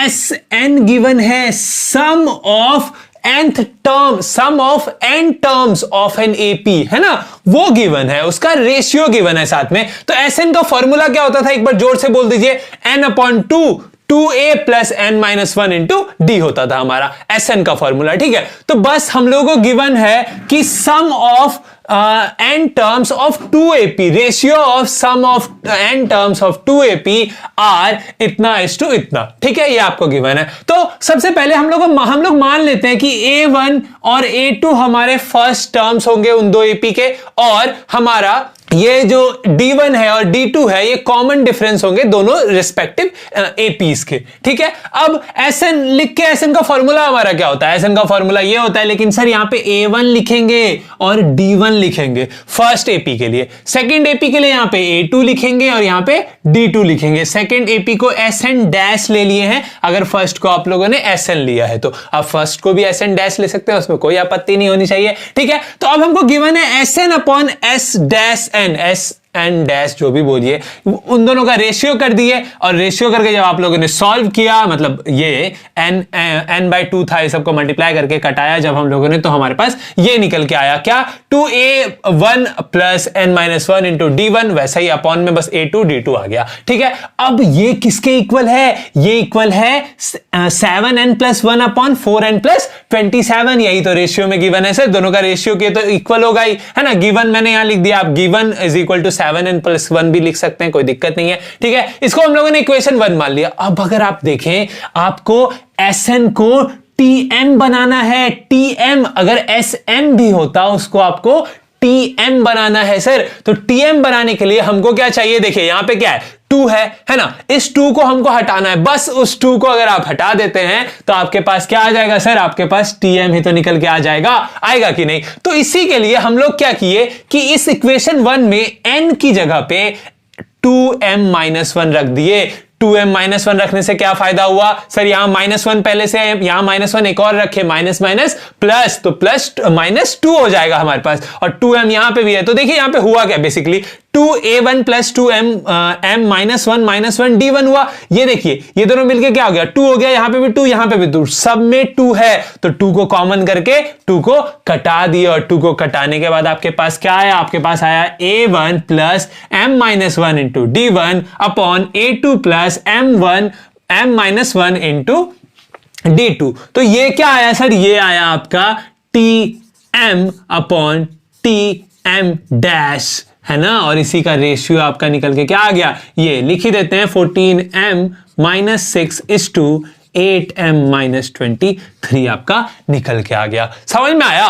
कुछ नहीं किए, बस आप जो आपका जो SN था या उसको SM की तरह एक तरह से आप देखिए, उस टर्म को, मतलब सम ऑफ n टर्म्स को हम लोगों ने mth टर्म बना दिया, ठीक है। अब ये था हमारा क्वेश्चन नंबर 15। चले बढ़ते हैं आगे, देखते हैं हमारा क्वेश्चन नंबर 16 क्या कहता है। ये क्वेश्चन एक तरह से आपका फ्री का नंबर है, क्यों? क्योंकि हम लोगों ने इतनी अच्छी तरीके से क्वाड्रेटिक इक्वेशन को सॉल्व किया है कि ये सारे क्वेश्चंस तो बहुत ज्यादा आसान हो गए हम लोगों के लिए, है ना। ये 2016 का क्वेश्चन नंबर 16 है, ठीक है। सॉल्व फॉर x, आपको कुछ नहीं करना है, इसे सिंप्लीफाई करके देखिए दिया क्या है, 1/x-1 into x-2 plus 1/x-2 into x-3 is equal to 2/3। और सर आपको कंडीशंस गिवन है, आपको कंडीशंस क्या गिवन है? x is not equal to 1, 2, 3। क्यों नहीं होना चाहिए x इन सबके इक्वल, वो भी देख लेते हैं। अगर देखिए x यहां पे 1 के इक्वल होता है तो 1 - 1 क्या हो जाएगा? 0 हो जाएगा। फिर यहां 0 इंटू सम एनीथिंग 0 ही हो जाएगा सर। 1/0, 0 से जब भी किसी चीज को डिवाइड करते हैं तो वो उसका वैल्यू हम लोगों को पता ही नहीं है, नॉट डिफाइंड है, ठीक है। हाँ, सेम चीज यहां पे सिमिलरली अगर 2 रखें तो भी 0 हो जाएगा, 3 रखें तो भी 0 हो जाएगा, इसीलिए, ठीक है, इसीलिए x नॉट इक्वल टू 1, 2, 3 दिया है आपको कंडीशन, ठीक है। उसको नेग्लेक्ट करके चलना है। हमको पता क्या होता है, जब 10th में मैं एग्जाम लिखने बैठा था तो मतलब घबराहट सी हो जाती थी इस कंडीशन को देख के। हमको लगता था ये कंडीशन कहीं पे अप्लाई करना है या कुछ करना है, लेकिन ऐसा कुछ नहीं है, उसको आप नेग्लेक्ट करके भी चल सकते हैं, ठीक है। हाँ देखिए कुछ नहीं किए, यहां पे देखिए x-1 है, x-2 है, x-3 है, यहां पे भी x-2 है, तो जब इनका एलसीएम लेंगे तो इनका एलसीएम क्या हो जाएगा? x-1, x-2, x-3। क्यों? क्योंकि ये दोनों में है तो एक ही बार लिखेंगे हम लोग, ठीक है। तो हो गया एलसीएम। अब ये पूरा जब इससे डिवाइड होगा तो x-1, x-2 तो कट ही जाएगा, सिर्फ x-3 होगा, वो ऊपर जाएगा, यहां पे भी x-1 जाएगा। फिर इसको हम लोगों ने सिमिलरली मतलब सिंप्लीफाई किया शांति से, ठीक है। सिंप्लीफाई करने के बाद हमारे पास क्यूब में आया, हमारे पास जो इक्वेशन आया वो किस में आ गया सर? क्यूब में आया। अब क्यूब में आया तो आपको एक चीज दिख रहा होगा, यहां पे x क्यूब है, x स्क्वायर है, x है, तीनों में x कॉमन आ सकता है। यहां पे 2 है, यहां पे क्या है 2 इंटू 6 है, यहां पे क्या है 2 इंटू 8 है, ठीक है। तो 2x हम लोगों ने कॉमन ले लिया, 2x यहां पे मल्टीप्लाई में, यहां 0 से डिवाइड हो गया, 0 से डिवाइड होगा तो क्या 0 ही हो जाएगा सर, ठीक है सर, कोई दिक्कत नहीं है ना। हाँ, अब जीरो से डिवाइड नहीं होगा सर, जीरो को डिवाइड करेगा ना, हाँ ऐसा ही कुछ, मतलब इनफाइनाइट वाला नहीं कंडीशन लेना है यहाँ पे। अब x square minus 6x plus 8 is equal to 0 आ गया सर। सिंपल सरल आसान शब्दों में ये हमारा क्वाड्रेटिक इक्वेशन बन चुका है। मतलब कैसा quadratic equation? Simplified quadratic equation, simple quadratic equation बन चुका है। अब 6 को हम क्या लिख सकते हैं जो कि 8 और 1 के मल्टीपल में आए? सर -6 है तो -4 -2 है ना। हाँ, तो उसके बाद हम लोगों ने सिंप्लीफाई किया और यहाँ पे x इज इक्वल टू 4 और x इज इक्वल टू 2 आया। देखिए ये तो आपको पता होगा ना कि जब भी दो टर्म्स का मल्टीप्लीकेशन 0 के बराबर होता है तो आइदर और ऑल वाले कंडीशन लगाते हैं। तो either x minus 4 is equal to 0 और आइदर लिख ही देते हैं either x minus 4 is equal to 0 और x minus 2 is equal to 0, therefore x is equal to 4 और x इज इक्वल टू 2। ये था हमारा क्वेश्चन नंबर 16। चलिए बढ़ते हैं आगे। हमारा क्वेश्चन नंबर 17 क्या कहता है? A conical vessel with base radius 5 centimetre and height 24 centimetre, if full of water, this water is emptied into a cylindrical vessel of base radius 10 centimetre, find the height of the which. अच्छा देखिए बोल क्या रहा है ना कि एक conical vessel है, ठीक है, कोनिकल वेसल है, उसको एक सिलिंड्रिकल वेसल में उससे हम लोगों ने पानी को डाल दिया, ठीक है। उस कोनिकल वेसल में पानी भरा हुआ था और उसका जो रेडियस था और जो हाइट था वो 5 सेंटीमीटर एंड 24 सेंटीमीटर रेस्पेक्टिवली है, ठीक है। अब आपको पता करना है, क्या पता करना है कि जब हम लोगों ने सिलिंड्रिकल वेसल में विद रेडियस 10 सेंटीमीटर पानी डाला तो वो पानी कहां तक भरेगा, यानी कि क्या निकालना है सर? उस सिलिंड्रिकल वेसल का आपको वॉल्यूम, सॉरी वॉल्यूम नहीं पता करना है, हाइट पता करना है, ठीक है। वॉल्यूम तो आपको पता लग ही जाएगा। कैसे पता लग जाएगा? क्योंकि सर कोनिकल वेसल से पानी उसमें डाला गया है, तो जितना कोनिकल वेसल का वॉल्यूम उतना ही तो सिलिंड्रिकल वेसल का भी वॉल्यूम। तो बस वही इक्वेशन से आपको हाइट निकाल देना है, h निकाल देना है। देखिए सबसे पहले गिवन क्या क्या है, लेट मतलब मान लिया है कि r1 जो है ना वो हमारा कोन का क्या होगा, कोनिकल वेसल का, या फिर कोन लिख सकते हैं, शॉर्ट फॉर्म में लिखे, ठीक है। उसका r1 हो जाएगा रेडियस जो कि 5 सेंटीमीटर है, उसी का h1 हो जाएगा आपका हाइट जो कि 24 सेंटीमीटर है। Sir H1 height conical vessel का दिया है, ठीक है, मतलब उसका नहीं दिया है, किसका? सिलिंड्रिकल का नहीं दिया है, उसी का निकालना, ठीक है। अब रेडियस ऑफ सिलेंडर R2 मान लिए जो कि आपको 10 सेंटीमीटर दिया है। अब उसी का जो वाटर राइज करेगा यानी कि इसका हाइट है ना, सिलेंडर है सर, उसमें पानी डाले, पानी जैसे गैस सिलेंडर होता है वैसे गैस होता है ना, वैसे पानी डाल दिए, ठीक है, इतना बड़ा है तो पानी कहां तक जाएगा सर? जहां तक उसका हाइट होगा वहीं तक ना जाएगा, उससे ज्यादा तो जाएगा नहीं, है ना। ये तो नहीं है कि यहां तक सिलेंडर है यहां तक पानी भर जाएगा, वैसा तो होगा नहीं, बस इसीलिए उसका हम लोग हाइट निकाल देंगे। राइज ऑफ वाटर हम लोगों ने कितना मान लिया? H2 मान लिया, ठीक है। हाँ, तो अब volume of cone is equal to volume of cylinder क्यों हो जाएगा, ये तो आपको अभी तक समझ में ही आ गया होगा, ठीक है। हाँ, तो 1/3 पाई आर स्क्वायर h होता है तो पाई 1 का स्क्वायर इंटू h1 हो जाएगा, क्योंकि हम लोगों ने 1 माना है दोनों में 1/3। अब इधर भी पाई आर स्क्वायर h, तो पाई दोनों साइड है तो पाई कटा दीजिए, ये यहां 3 डिवाइड में यहां के मल्टीप्लाई हो जाएगा। उसके बाद सबकी वैल्यूज रख दीजिए। r1 कितना है? 5 है तो 5 इंटू 5। h1 कितना है? 24 तो 24 रख दिए। R2 कितना है? R2 सर आपका 10 है तो 10 इंटू 10, ये 3 था तो 3 आ गया, और H2 को एज इट इज लिख दिए, क्योंकि वही फाइंड करना है अपने को सर, बस वही तो फाइंड करना है और कुछ नहीं करना है। अब सिंप्लीफाई किए, सिंपल इधर उधर किए सर, इसको आप कटा दीजिए। कैसे कटा दीजिए सर? ये 8 बार में चला जाएगा सर, ये दोनों 2 बार में चला जाएगा सर, ठीक है। अब ये 4 हो जाएगा, ये 2 बार में चला जाएगा, 2 ही आपका आंसर आ गया। तो the water will rise in the cylinder eight 2 centimetre या टू द 2 सेंटीमीटर, ठीक है। तो ये था आपका क्वेश्चन नंबर 17। चलिए बढ़ते हैं आगे। हमारा क्वेश्चन नंबर 18 क्या कहता है? Sphere of diameter 12 centimetre is dropped in a right circular cylindrical vessel. Sir right circular cylindrical vessel का मतलब ऐसा सिलेंड्रिकल वेसल, ठीक है, जो सीधा खड़ा हो, ठीक है, बस सर्कुलर हो और वेसल भी हो और सिलेंड्रिकल भी हो, ठीक है। पार्सली फिल्ड विद वाटर, आधा सर पानी से भरा हुआ, ये वाला हमारा पानी से भरा हुआ इतना सा, ठीक है। If the sphere is completely submerged in water, the water level in the cylinder vessel rises by 3 whole 5/9 centimetre. Find the diameter of the cylindrical vessel. कुछ नहीं करना है सर, देखिए बोल क्या रहा है ना कि अब ये था, यहां तक पानी था, ठीक है, मैंने पहले ही बना दिया, यहां तक पानी था, इसमें एक बॉल फेंक दिए, बड़ा सा बॉल मतलब स्फीयर फेंक दिए बड़ा सा, ठीक है। अब स्फीयर का जो वॉल्यूम था, स्फीयर का कुछ तो वॉल्यूम रहा होगा, है ना, कुछ तो वॉल्यूम रहा होगा सर। अब मान लीजिए कोई बॉल है, उसका तो कोई ना कुछ वॉल्यूम तो होगा। अब जितना उसका वॉल्यूम है उतना ही तो पानी ऊपर जाएगा कि नहीं? बिल्कुल जाएगा सर, यानी कि कि यहां से आपको एक चीज पता लग गया कि volume of sphere is equal to volume of water displaced या फिर वाटर राइज्ड, है ना, जितना पानी ऊपर गया है ना उसका वॉल्यूम और इस ऑब्जेक्ट का वॉल्यूम जो कि सबमर्ज्ड है वो दोनों इक्वल होगा। ठीक है, ये फिजिक्स में एक प्रिंसिपल भी है। ठीक है, उस प्रिंसिपल का नाम आप लोगों को कमेंट सेक्शन में बताना है, आप लोगों को अगर पता है क्या है। देखिए बताता हूं एक बार फिर से, वॉल्यूम ऑफ ऑब्जेक्ट सबमर्ज्ड, ठीक है, is equal to volume of water displaced. ठीक है, ये दोनों का वॉल्यूम सेम होगा।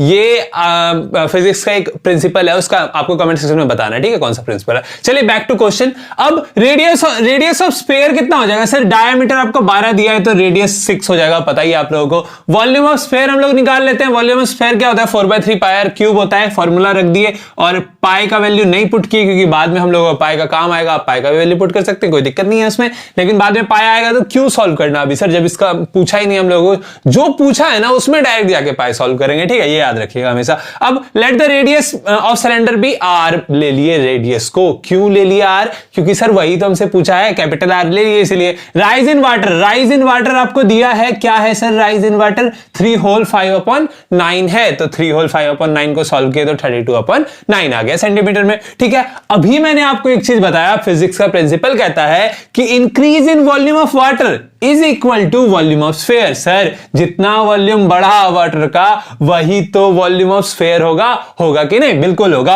अब वॉल्यूम ऑफ वाटर सर क्या होगा सर? वॉल्यूम ऑफ वाटर किस ऑब्जेक्ट में बड़ा है उसमें देखेंगे, उसी से निकलेगा वॉल्यूम ऑफ वाटर। सर ये एक cylindrical right circular cylindrical vessel है, तो sir right cylindrical circular vessel का फॉर्मूला लगाएंगे। यहां पे क्या करेंगे? क्या फॉर्मूला है सर? यही है sir, pi r square h. वही लगा दिए पाई आर स्क्वायर एच। क्यों? क्योंकि सर जिस ऑब्जेक्ट में वाटर का वॉल्यूम बड़ा है उसी के वॉल्यूम का फॉर्मूला लगेगा, तभी तो वाटर का वॉल्यूम निकलेगा। बस वही कर दिए, pi r square h is equal to 288 pi. ठीक है, यहां पे पाई है, दोनों साइड पाई है तो पाई कट जाएगा सर, पाई को बाय कर देंगे। ठीक है, 32/9 into r square is equal to 288 बचा, ये वाला बचा और ये वाला बचा। पाई दोनों साइड कैंसिल कर दीजिए, ऐसे कट जाएगा। ठीक है, या आप डिवाइड में लाके भी काट सकते हैं, उसमें कोई दिक्कत नहीं है, नहीं मारेंगे सर आप लोगों को। ठीक है, अब r square is equal to 288 into 9/32 आ गया आपका जवाब। इसको सॉल्व कीजिएगा तो therefore r is equal to 9 centimetre. Hence आपको पूछा क्या था सर? आपसे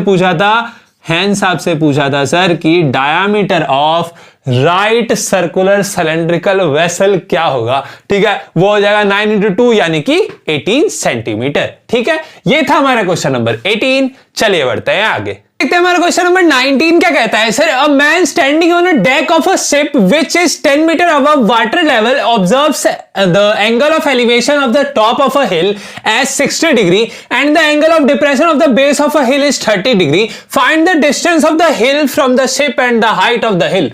सर कुछ नहीं है, बेसिकली आपको देखना क्या है, ये फिगर देख लेना है सर। फिगर समझ गए तो क्वेश्चन बन गया तो मार्क्स मिल गए सर, मार्क्स मिल गया और कुछ नहीं। देखिए ये हम मान लेते हैं ना कि हमारा डी ई जो हमारा क्या है, ये हिल है, या सी डी क्या है, हमारा हिल है। यहां से यहां तक, सी से लेकर डी तक हमारा हिल है। आपको इसी का क्या पूछा है सर बता दीजिए। हिल का क्या पूछा है आपको? हाइट पूछा है। ठीक है, हाँ वो भी समझ गए।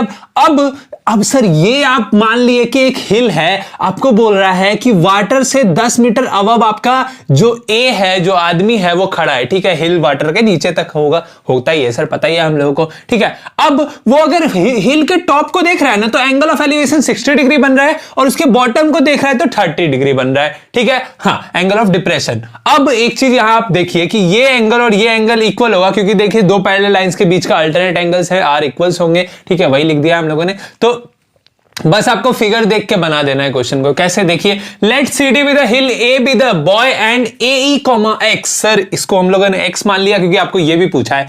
ए E is equal to B C होगा, सेम ही होगा। ठीक है, हाँ अब देखिए फ्रॉम फिगर से हम लोगों ने देखा है हमारे जो एंगल्स गिवन है वो हम लोगों ने लिख दिया, और ये जो अल्टरनेट एंगल्स हैं आप इसको लिख सकते हैं कि सर ये अल्टरनेट एंगल्स है। ठीक है, नहीं भी लिखिएगा तो कोई दिक्कत नहीं है सर, उतना सा हम लोगों को पता है। ठीक है, अब इन ट्राइंगल AED ये वाला ट्राइंगल में tan 60 डिग्री लिए। tan थीटा क्यों लिए पहले ये समझते हैं। tan थीटा इसीलिए लिए क्योंकि सर पंडित बद्री प्रसाद हर बोल P/B परपेंडिकुलर बाय बेस हो जाएगा। हाइपोटेन्यूज से कोई मतलब है क्या? नहीं सर, आपको हाइट पूछा है, बेस पूछा है सर, परपेंडिकुलर बाय बेस का ही तो फॉर्मूला लगाएगा, इसीलिए हम लोगों ने tan थीटा लगाया। अब tan 60 डिग्री क्या होता है? √3 होता है, h बाय x आ गया, ये आपका फर्स्ट इक्वेशन आ गया। अब x का वैल्यू आपको पता है क्या? नहीं पता है। h का वैल्यू आपको पता है क्या? नहीं पता। यही दोनों का तो वैल्यू फाइंड करना है आपको। x और h निकल जाएगा, अगर h निकल जाएगा तो 10 सेंटीमीटर प्लस कीजिएगा तो ये पूरा ही तो आपको निकालना है, dc ही तो निकालना है, cd ही तो निकालना है, यही है सर। अब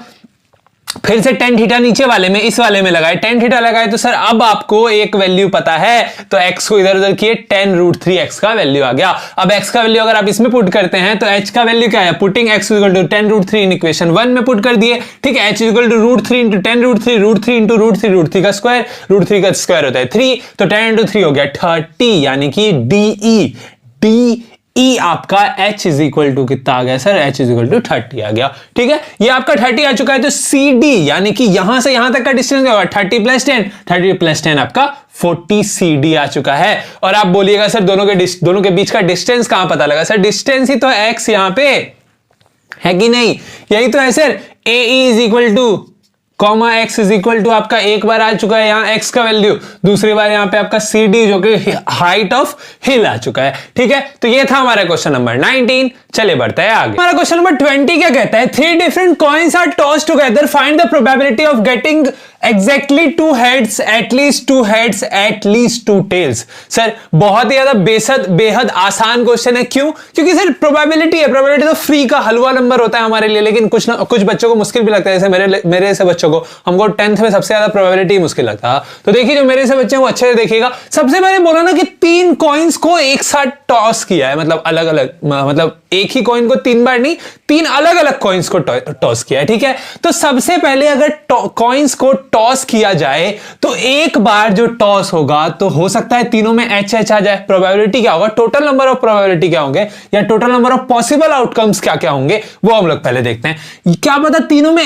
हेड आ जाए, या फिर किसी में हेड आए, टेल आए, हेड है, फिर हेड टेल आ जाए, टेल हेड आ जाए, टेल हेड टेल आ जाए, टेल हेड आ जाए, हेड टेल या टेल आ जाए। तीनों में ये हमारे पॉसिबल नंबर ऑफ आउटकम्स हो सकते हैं। तो total number of possible outcomes कितने हो गए? हमारे 8 हो गए। अब देखिए बात करते हैं किसकी? Exactly 2 heads. जब हमको पक्की 2 हेड्स ही चाहिए, ना उससे कम ना उससे ज्यादा चाहिए, ठीक है। तो वैसे कितने हैं? देखिए सर इसमें 2 हेड तो है, लेकिन 2 से ज्यादा हेड है, तो ये नहीं होगा। 1 2 3, तो हमारे पास यहां पे टोटल कितने आउटकम्स हो गए जिनके पास 2H है?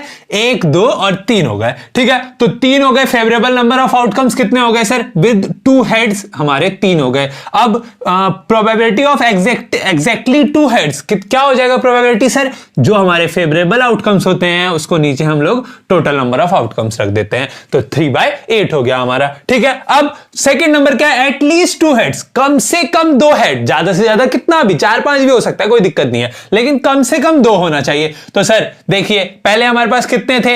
1 2 3 थे, 2 वाले, एक और ये हो जाएगा क्योंकि यहां इसमें 2 तो है, 2 से ज्यादा भी चलेगा इस बार। तो फेवरेबल आउटकम्स हमारे पास कितने हो गए सर? 4 हो गए, लिख दिया हम लोगों ने। अब प्रोबेबिलिटी ऑफ एटलीस्ट 2 हेड्स क्या हो जाएगा? 4/8 1/2 हो गया। देखिए फॉर्मूला तो हमको पता ही है, favourable number of outcomes by total number of outcomes होता है। अब अगला क्या? एटलीस्ट 2 टेल्स, कम से कम 2 टेल होना चाहिए हमारे पास। अब 2 टेल चाहिए तो सर इसमें 1 है, इसमें 1 है, इसमें 1 है, इसमें 2 है, इसमें 2 है, इसमें 2 है, कम से कम 2, ज्यादा से ज्यादा जितना भी हो सकता है, तो इसमें भी 2 है, तो 4 हो गए हमारे पास। तो फेवरेबल आउटकम्स कितने हो गए? 4। प्रोबेबिलिटी ऑफ एटलीस्ट 2 टेल्स कितना हो गया? 4/8 1/2 आ गया निकल के आपका आंसर। ये था हमारा क्वेश्चन नंबर 20। चले बढ़ते हैं आगे। क्वेश्चन नंबर 21 क्या कहता है सर? ये वैल्यू बेस्ड क्वेश्चन है जो कि आप लोगों के एग्जाम्स में नहीं आते हैं, मेरे एग्जाम्स में आए थे जब मैंने एग्जाम दिया था, ठीक है। मतलब 10th का जब मैंने सीबीएसई बोर्ड से एग्जाम दिया तभी का बात कर रहा हूं, ठीक है।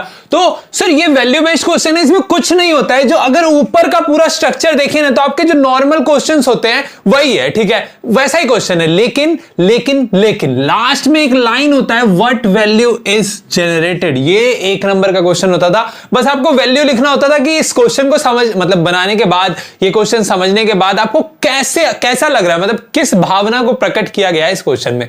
मतलब ज्यादा गहराई में नहीं आना, चले सॉल्व करते हैं इसको। देखिए, due to heavy floods in a state 1000 were rendered homeless, 50 schools collectively offered to the state state government to provide place in Kanwas for 1500 tents to be fixed by the government and decided to share the expenditure equally। देखिए 50 स्कूलों ने आग्रह किया state government से, क्या आग्रह किया sir, कि जो फ्लड्स में मतलब बाढ़ आने के वजह से बहुत सारे जो लोग हैं वो बेघर हो गए हैं, तो उनके लिए टेंट्स बनाना है। ठीक है, 1500 टेंट्स की आवश्यकता है। उस टेंट में जो भी खर्चा होगा उसमें से आधा एक्सपेंडिचर 50 स्कूल देंगे, 50 स्कूल आधा एक्सपेंडिचर उठाएंगे उस 1500 टेंट्स का। ठीक है, समझ में आ गया? ठीक है, अब द लोअर पार्ट अब बता रहे हैं कि टेंट जो बनेगा वो कैसा बनेगा। सर टेंट ऐसा बनेगा अपना, ठीक है, ऐसा ही बनाना है आप लोगों को, ठीक है ना। The lower part of each tent is cylindrical of base radius 2.8 metre, sorry 28 metre ज्यादा बड़ा हो जाएगा, है ना। बोल रहे हैं ना कि इसका जो रेडियस होगा, इस नीचे वाले का जो रेडियस होगा 2.8 मीटर होगा। रेडियस सर यहां से यहां तक आधा ही होगा ना, पूरा तो डायमीटर हो जाएगा अपना, पता है सर, मैं फिर भी बता दे रहा हूं, क्या करूं सर, मेरे से बच्चे होते हैं वो समझते नहीं है जल्दी से। हाइट देखिए, हाइट जो इसका दिया है वो 3.5, यहां से यहां तक आपको दिया है 3.5 मीटर। बहुत सारे मैंने अभी जो क्वेश्चन लिखा है ना वो यहां पे लिखा है 2.8 सेंटीमीटर। क्वेश्चन देख के पता नहीं उस साल क्वेश्चन में आया था कि नहीं ये, लेकिन बहुत जगह पे यहां सेंटीमीटर दिया है, तो सेंटीमीटर लेके तो बिल्कुल नहीं बनाया सर। सेंटीमीटर इतना सा हो जाएगा सर, इतना सा उसमें रहेगा कौन सर, है ना, होता है सर। चलिए, अब with conical part the same radius, conical part का भी सेम रेडियस है नीचे वाले का ही जैसा, ठीक है। और हाइट आपको दिया है 2 हाइट, सर हाइट दिया है, स्लैंट हाइट नहीं दिया है, इधर वाला हाइट नहीं दिया है आपको, ये वाला दिया है कितना, 2.1 मीटर। ठीक है, हाँ, मतलब इसको ये मान के नहीं चल लेना है। अब देखिए ये तो निकल ही जाएगा ना, ये दिया है, ये दिया है, ये निकालना है, यही निकालेंगे तभी तो सर फॉर्मूला में लगेगा ना हमारा कोन का जो वो होता है, मतलब हाँ कोन का जो क्या सर, कर्व सरफेस एरिया। ठीक है, समझ गए आप लोग। इफ द कन्वास, और जो कन्वास यूज हो रहा है वो 120 रुपया पर मीटर स्क्वायर हो रहा है सर। जो भी आंसर आएगा, जो भी इस पूरे का एरिया आएगा उसको 120 से मल्टीप्लाई कर देंगे। ठीक है, हाँ, करने के बाद देखिए 50 स्कूल बोल रहा है कि ईच स्कूल, एक स्कूल कितना रुपया दे रहा है सर, तो पहले जो भी आया उसको 120 से मल्टीप्लाई करके उसको डिवाइड करेंगे 2 से। क्यों? क्योंकि इक्वली होगा सर, इक्वली सरकार में और 50 स्कूलों में इक्वली डिवाइड होगा। फिर उसके बाद जो भी आएगा 2 से डिवाइड करने के बाद उसको 50 से डिवाइड कर देंगे हम लोग। ठीक है, तो चलिए क्वेश्चन बन गया, समझ गए, अब आंसर बनाते हैं। चलिए अब इसका सॉल्यूशन देख लेते हैं। सबसे पहले देखिए हम लोग, मैंने आपको बताया था कि आपको ये वाला पार्ट निकालना पड़ेगा। क्यों? क्योंकि पाई आर एल हमारा जो फॉर्मूला होता है curve surface area of cone का, वो निकालने के लिए हमको ये चाहिए, यही तो एल होता है अपना स्लैंट हाइट। ठीक है, हाँ, तो हाइट ऑफ कोन हमारा इतना हो गया, रेडियस ऑफ कोन हमारा इतना हो गया, स्लैंट हाइट को लेट कर लिया, मतलब एल मान लिया। ठीक है, हाँ, अब l square is equal to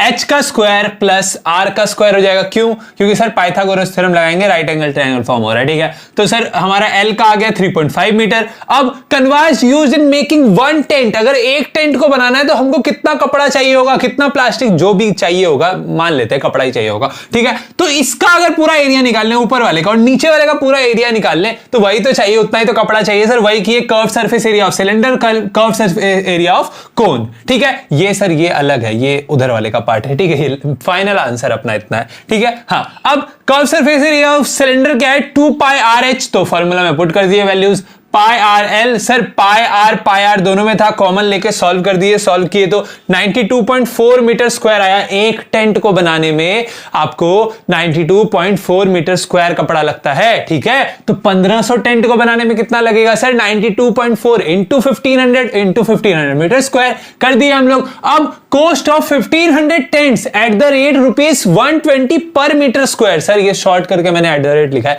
जान के लिखा है, ठीक है, आप लोगों को आसानी हो। अब मतलब नए नए तरीके भी तो आने चाहिए लिखने के, इसीलिए। ठीक है, अब 92.4 इंटू 1500 इंटू 120 हो जाएगा, क्योंकि सर इतना कपड़ा इंटू कॉस्ट, वही तो कॉस्ट ही तो चाहिए अपने को, बस वही लिख दिए। अब amount shared by each school, अब 50 स्कूल है, 50 स्कूलों को अपना अपना पैसा देना है। ठीक है, तो एक स्कूल कितना देगा ये हमसे पूछा है सर, तो जितना भी आंसर आ रहा है उसको 50 से डिवाइड कर दीजिए। जान के सॉल्व नहीं किए, लास्ट में मस्त कैलकुलेटर उठाइए एग्जाम में और सॉल्व कर दीजिए। कैलकुलेटर अलाउड होता है ना? नहीं होगा सर, मुझे पता है, खुद से सॉल्व करना है आप लोगों को। कैलकुलेटर तुरंत चीटिंग पे आ जाते हैं आप लोग। देखिए उसके बाद हमारे पास फाइनल आंसर क्या आ गया, 332,640। ठीक है, इतना रुपया हम लोगों को लग रहा है कितना मतलब एक स्कूल को लग रहा है 1500 टेंट अगर बनते हैं। तो ये था हमारा क्वेश्चन नंबर 21। चलिए बढ़ते हैं आगे। हमारा क्वेश्चन नंबर 22 क्या कहता है सर, बहुत ही ज्यादा बेसिक क्वेश्चन है। अगर मैथ्स में क्लास 10 में आपको ये क्वेश्चन नहीं आता है तो आपको क्लास 10 फिर से पढ़ना चाहिए मैथ्स, ठीक है। मतलब बहुत ज्यादा आसान है इसलिए बोल रहा हूं, मतलब दिल पे नहीं लेना है बस। Prove that the length of the tangent drawn from an external point to a circle are equal. Sir समझ आ गया होगा, सुन के ही समझ में आ गया होगा कि सर एक सर्किल है, उस पे बाहर से दो टेंजेंट अगर खींचे जाते हैं तो दोनों टेंजेंट इक्वल होंगे। सर होंगे होंगे होंगे, पता ही है सर, हम लोग बहुत बचपन से पढ़ते आ रहे हैं, मतलब क्लास 10 के बचपन से। तो सबसे पहले हम लोग मान लेते हैं कि एक सर्किल है जिसका सेंटर O है, ठीक है। Let a circle with centre O and R be the point from two tangents are drawn, और दोनों टेंजेंट का नाम है PR QR, ठीक है। मैंने छोटा सा लेट माना है, उतना सा भी आप मान सकते हैं, बड़ा मैंने बता दिया आपको। Let PR and QR are tangent drawn from a point R to a circle with centre O। ये लिख लीजिएगा, इतना सा अगर आप लिख लेते हैं तो कुछ मानने की जरूरत नहीं है, ठीक है। हाँ, अब ज्वाइनिंग OR आर को हम लोगों ने ज्वाइन किया। क्यों ज्वाइन किया सर? क्योंकि ट्राइंगल के मदद से, सीपीसीटी के मदद से, आरएचएस के मदद से हम लोग को प्रूफ करना है।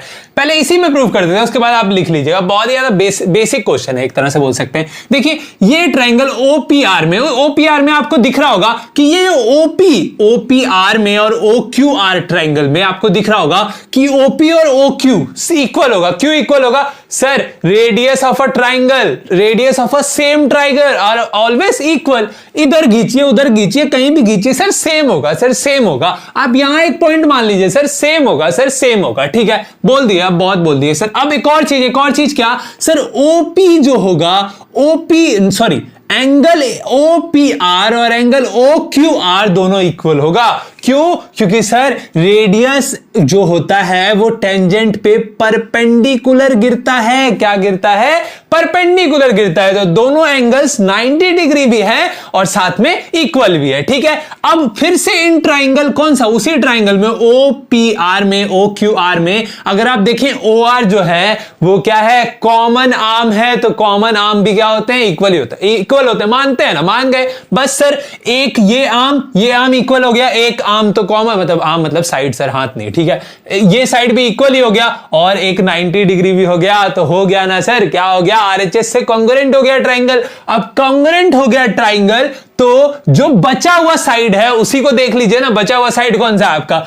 आरपी, ठीक है, या PR और QR। P और QR भी क्या होगा? इक्वल होगा। Corresponding sides are equal. और अगर इक्वल हुआ तो सर क्या इक्वल हो गया सर? यही तो PR और QR ही तो आपका टेंजेंट था। Hence the tangent drawn from a same point to a circle are always equal. Proved हो गया हमारा। लेकिन यहां देख लेते हैं स्टेटमेंट वाइज कैसे लिखना है। Sir in triangle OPR and OQR, OP is equal to OQ। क्यों? क्योंकि sir radius of a same circle same है, इसीलिए एंगल OPR और angle OQR radius perpendicular to tangent, perpendicular to the tangent, इसीलिए दोनों इक्वल है और 90 degree भी है। अब OR same side sir congruent कर दिए बाय RHS और CPCT से हम लोगों ने सिंपली प्रूव कर दिया। समझ में आया ना? इतना सही था, कुछ नहीं था। ये था हमारा क्वेश्चन नंबर 22। चलिए बढ़ते हैं आगे। क्वेश्चन नंबर 24 क्या कहता है? In figure two equal circles with centre O and O dash touch each other at x। Sir x पे टच करता है। x तो हम लोगों ने बनाया नहीं, कोई दिक्कत नहीं है, ये नहीं भी बनाएगा तो क्वेश्चन आपका बन जाएगा, ठीक है। हाँ, O dash produce be to the center with center O dash and at AC tangent to circle O at the point C O dash D is perpendicular to AC. Find the value of DO dash by CO. Sir ये similarity का question है, similarity से बनेगा। A test similarity से पता ही लग गया होगा देख के ही, लेकिन नहीं भी पता लगा तो देखिए पता कैसे लगाना है। देखिए सर हमको बोला दोनों सर्किल्स हैं, ठीक है। दोनों सर्किल्स अगर हैं तो आप एक चीज देखिएगा, आपको यहां पे एक पॉइंट लिखा है कि O dash D is perpendicular to AC।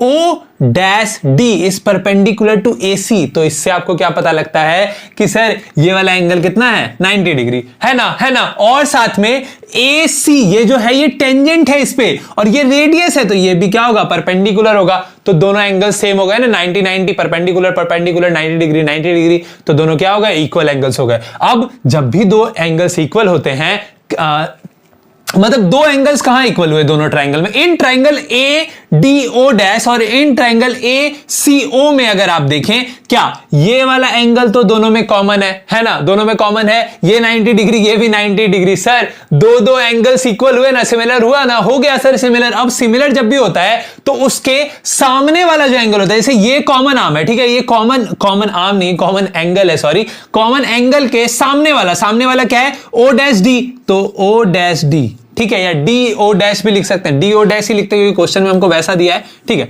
वैसे लिखते हैं D O dash upon ratio हो जाता है उसके सामने वाले आर्म्स का, है ना। सामने देखिए, इसके सामने एक और तो है, पहले छोटे वाले ट्रायंगल में देखिए, बड़े वाले ट्रायंगल में, बड़े वाले का जो इक्वल एंगल है उसके सामने देखिए क्या है, ओसी है, तो ओसी हो जाएगा। समझ में आया, बिल्कुल आया, आ ही गया होगा।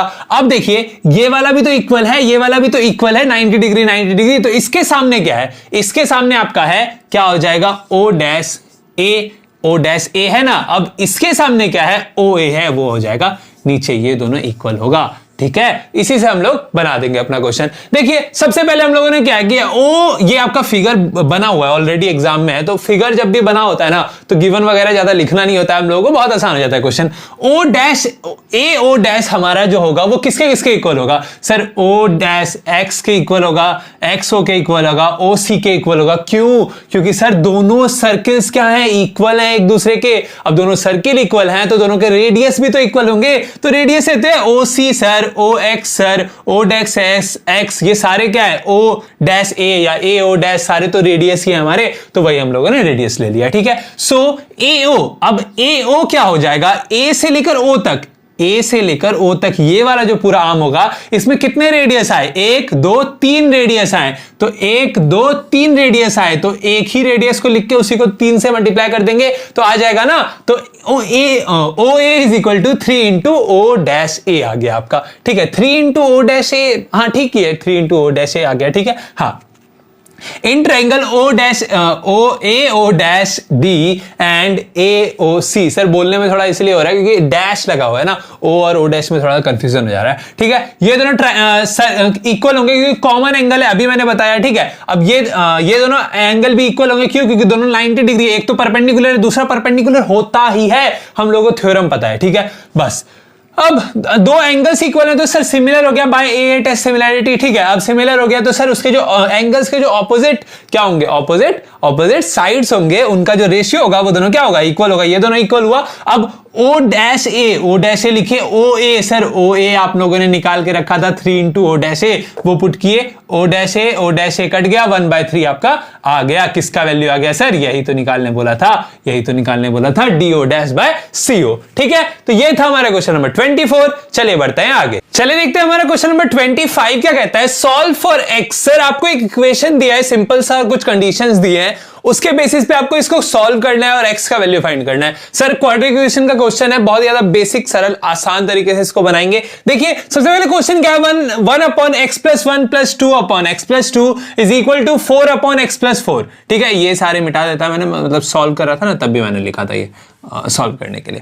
ठीक है, मतलब रफ वर्क है और कुछ नहीं है, ठीक है। अब देखिए ये मैंने पहले लिख लिया अपना इक्वेशन, और इक्वेशन को क्या किया, क्या अलग आपको दिख रहा है, सर ये जो हमारा इधर प्लस में था ना इसको इधर ले आया, माइनस में कर दिया इसको, ठीक है। क्यों कर दिया सर, क्योंकि एक साइड रहेगा तो एलसीएम लेके सॉल्व करने में अच्छा आसानी रहेगा, और साथ में यहां जीरो हो चुका है, आपके पास जो भी नीचे वाले टर्म्स आएंगे वो सबको आप क्या कर सकते हो, इधर ले आके जीरो से मल्टीप्लाई कर दीजिए, जीरो हो जाएगा, सिंपल है ना। हाँ, और साथ में कंडीशन क्या है कि x का जो भी वैल्यू है वो -1 के या -2 के या -4 के इक्वल नहीं आना चाहिए, क्योंकि यहां जब भी आप x का वैल्यू ये तीनों में से कुछ भी रखते हैं तो क्या हो जाएगा, नीचे वाला जो आपका डिनोमिनेटर है वो जीरो हो जाएगा, और डिनोमिनेटर जीरो हो जाएगा तो इसका वैल्यू इनफाइनाइट हो जाएगा, है ना, नॉट पॉसिबल, जिसको हम लोगों को पता ही नहीं है क्या होता है उसका वैल्यू। चलिए सॉल्व करते हैं चुपचाप, कुछ नहीं किया, तीनों का एलसीएम लेके ये और ये इससे मल्टीप्लाई हो गया, ये और ये इससे मल्टीप्लाई हो गया, फिर ये और ये इससे मल्टीप्लाई हो गया, ठीक है। अब मल्टीप्लाई होने के बाद जो नीचे डिनोमिनेटर आया वो तो आपका क्या है, डिनोमिनेटर इधर डिवाइड में है, ठीक है, इधर आके जीरो से मल्टीप्लाई हो जाएगा, जीरो से मल्टीप्लाई होगा तो जीरो हो जाएगा सर, ठीक है, जीरो कर दिया अब उसको। अब देखिए यहाँ पे हमारे सबको मल्टीप्लाई करने के बाद x square plus 4x plus 2x plus 8 plus 2x square plus 8x plus 2x plus 8 minus 4x square minus 4x minus 8x minus 8 is equal to 0 आया, आपका एक इक्वेशन आया। ठीक है, अब इक्वेशन में बहुत सारे x स्क्वायर थे, बहुत सारे x थे और बहुत सारे कांस्टेंट थे हमारे, सबको हम लोगों ने कटा पिटा के या फिर एडिशन करके, मतलब हाँ एडिशन सब्सट्रैक्शन मल्टीप्लिकेशन जो भी किया सर, सब चीज करके हमारे पास सिंपल सरल आसान सा एक क्वाड्रेटिक इक्वेशन फॉर्म हो गया सर। ठीक है, वो क्वाड्रेटिक इक्वेशन क्या है, x square minus 4x minus 8 is equal to 0। आप इसको दो तरीके से सॉल्व कर सकते हैं। अगर आपको क्वाड्रेटिक इक्वेशन में थोड़ी सी भी कहीं पे भी डाउट है ना क्लास 10 का, तो सर 20 मिनट की वीडियो है, वो जाके आप देख सकते हैं। वो देखने के बाद क्या होगा ना, आपका पूरा क्लास 10 का क्वाड्रेटिक इक्वेशन अच्छे से क्लियर हो जाएगा। ठीक है, हाँ अब देखिए स्प्लिटिंग द मिडिल टर्म से भी आप बना सकते हैं, कोई दिक्कत नहीं था। हमको फार्मूला याद था, फार्मूला में रखे और फार्मूला में पुट किए, हमारे पास x का वैल्यू आ गया। देखिए ए बी सी का वैल्यू पता ही है, a का वैल्यू 1 है, b का वैल्यू -4 है, c का वैल्यू -8 है, रखे और हमारा x का वैल्यू आ गया, x is equal to 2 minus 2√3 और 2 प्लस 2√3। ठीक है, तो ये था हमारा क्वेश्चन नंबर 25। चलिए बढ़ते हैं आगे, पहले देखते हैं हमारा क्वेश्चन नंबर 26 क्या कहता है। हम लोग अपना 2016 का क्वेश्चन पेपर सॉल्व कर रहे थे, जो भी आया था क्लास 10 में उस टाइम सीबीएसई बोर्ड में, वो सॉल्व कर रहे थे। ठीक है, the angle of elevation of the top Q of a vertical tower P Q from a point X on the ground is 60 degree, from a point Y 40 meter vertically above x, the angle of elevation of the top Q of tower is 45 degree. Find the height of the tower PQ and the distance PX. Sir देखिए बहुत ज्यादा basic question है, ऐसे question हम लोग बहुत सारे solve कर रखे हैं। देखिए मैंने बताया था क्वेश्चन में आपको ना रिलेशन फाइंड करना होता है, बस ऐसे क्वेश्चंस में क्या करना होता है, रिलेशन फाइंड करना होता है। दो चीजें पूछी हैं आपको साथ में, पहले क्या पूछा है कि पी क्यू का हाइट बता दो, ठीक है, उसके बाद डिस्टेंस बता दो पॉइंट से, जो हमारा पॉइंट है एक्स ग्राउंड पे, उससे हमारा टावर का जो डिस्टेंस है वो पता कर लो। ठीक है, तो दो चीजें जब भी पूछी होती है तो दोनों में रिलेशन क्या है ये आपको पता करना है। और साथ में देखिए 2 डिग्रीज भी दिए हैं, 2 एंगल्स भी गिवन है, दोनों में भी क्या कॉमन है ये देखना है आपको। कॉमन क्या है सर, एक चीज देख लीजिए सर, इसका बेस देखिए, एंगल QMY ऊपर वाला छोटा वाला जो ट्राइंगल है उसका जो बेस है, उसका बेस क्या है, MY है। ठीक है, बेस MY है ना, मानते हैं ना सर, मानना पड़ेगा सर, बेस MY आपने मान लिया। अब साथ में आपको एक और चीज देखना पड़ेगा, बड़े वाले ट्राइंगल में जो QPX ट्राइंगल है, बड़ा वाला ट्राइंगल, उसका बेस क्या है, PX है। और आपको यहीं से देख के पता लग रहा होगा कि MY और PX क्या है, सेम है। तो मैंने बताया ना, कॉमन चीज अगर आप ढूंढ लेते हैं तो आपको क्वेश्चन बन जाएगा। ठीक है, अब साथ में आपसे पूछा क्या है, यहां पे अगर ये क्या बोल रहे थे, थीटा के सामने वाला क्या होता है, हमारा परपेंडिकुलर होता है, थीटा का एडजेसेंट बेस होता है। तो बेस और परपेंडिकुलर आपसे पूछा है, यानी कि कौन सा फॉर्मूला लगेगा, tan थीटा लग जाएगा। सर परपेंडिकुलर अपॉन बेस होता है tan थीटा ना अपना, तो हम tan थीटा लगा के इसको सॉल्व कर देंगे। देखिए फ्रॉम फिगर लिखना है आपको, पहले फ्रॉम फिगर, हमेशा फ्रॉम फिगर लिखना है, क्योंकि आप लोगों ने फिगर अगर सुंदर बना दिया है, उसमें अगर आपने कुछ मान लिया है तो, और इसको h मान लेते हैं, ये जो हमको निकालना है ना इसको h मान लेते हैं, इसी पे पूरा खेल है। अब देखिए QM यहां से यहां तक का डिस्टेंस हमारा क्या हो जाएगा, ये वाला जो आपको गिवन है ये 40 मीटर गिवन है, ये 40 गिवन है तो ये भी 40 गिवन है। ये क्या हो जाएगा, h में जब हम 40 माइनस करेंगे तो इतना सा आएगा ना सर, आएगा ना, इतना माइनस कर देंगे पूरे में तो आएगा, बस वही यहां पे हम लोगों ने लिखा है। ठीक है, अब MP और YX या XY दोनों क्या है, सेम है, वही है सर, ये भी 40 है, ये भी 40 है, मैंने लिख ही दिया फिगर में, आपको बता दिया सारा कुछ है ना। अब in right angle triangle QMY छोटे वाले ट्राइंगल में आपको देखना है, tan थीटा लगा दिया, मैंने बताया क्यों लगाया। अब नीचे में देखिए परपेंडिकुलर बाय बेस आपका MY आया है, लेकिन मैंने अभी आपको बताया कि कॉमन चीज हमको ढूंढनी है, तो MY की जगह क्या लिखेंगे, PX, क्योंकि MY और PX दोनों सेम है। तो हमारा देखिए यहाँ पे इक्वेशन निकल के आया कि tan 45 क्या होता है, 1 होता है, यहां से इसको मिटाई दीजिए, यहां से इसको दूसरा ही बना लीजिए। ठीक है, ये फर्स्ट, ये इसके बाद वाला स्टेप और लिख देते हैं बीच में, है ना। 1 is equal to h-40 upon PX हो गया। अब PX को इधर ले गए, ये क्या हो गया, PX is equal to h-40, ये आपका पहला इक्वेशन क्रिएट हो गया। और साथ में देखिए PX का वैल्यू निकल के आया। PX क्या है सर, PX ही तो आपसे पूछा है, बेस ही तो आपसे पूछा है, और साथ में हाइट भी है, जो हमारा h हमसे पूछा है, हाइट ऑफ द टावर। अब अगले में देखते हैं QPX जो हमारा ट्राइंगल है, उसमें देखिए क्या है, tan 60 डिग्री फिर से लगाएंगे, क्योंकि वही है सर, सेम चीज है, perpendicular by base. P upon P x लगा दिए, फिर हमारा पी एक्स का वैल्यू इस बार उसमें भी था इसमें भी था। अब पी क्यू का वैल्यू क्या है सर, पी क्यू ही तो हमको निकालना है या क्यू पी ही तो हमको निकालना है, ये पूरा हमारा क्या है एच है, तो इसकी जगह एच लिख दिए, इसको सिंप्लीफाई किया, हमारा पी एक्स का एक और वैल्यू आ गया। देखिए यही होता है ऐसे क्वेश्चंस में, दो इक्वेशन क्रिएट करना है जिनका सेम वैल्यू है, पी एक्स ही आ रहा है इधर भी पी एक्स आ रहा है। अब पी एक्स को आप इक्वेट कर सकते हैं। अब पी एक्स को जब आपने इक्वेट किया, इक्वेटिंग इक्वेशन 1 एंड 2, अब आपके पास क्या आ गया, H minus 40 upon H upon क्या हो गया, √3 हो गया, ठीक है। अब ये √3 दोनों से मल्टीप्लाई हुआ तो √3h माइनस 40 √3। अब √3 का वैल्यू आपको क्वेश्चन में लेने बोला था 1.73 लेने, मैंने नहीं लिखा है, जगह कम था, स्पेस कम है सर, स्पेस का बहुत दुख है, ठीक है, इसीलिए अब यहां पे 1.73 लिख दिए, 732 नहीं लिखना है, सिर्फ 73 ही हमको लिखने बोला है। अब 1.73h में एक h जाएगा तो 0.73h बचेगा, तो 0.73h बचा, इसको उधर भेजा, कटाया और हमारा सॉल्व हो गया है। h is equal to 94.79 metre, ये आया आपका h आ चुका है। तो आपको px निकालने में क्या है सर, इसमें मुश्किल हो जाएगा, इसमें पुट कर दीजिए, 40 माइनस कर दीजिए, px का वैल्यू आ जाएगा आपका h का वैल्यू रख देते हैं ना, h हो गया आपका 94.79 माइनस 40, ये आ गया आपका वैल्यू। इसको सॉल्व करके कमेंट सेक्शन में इसका आंसर जरूर बताएं।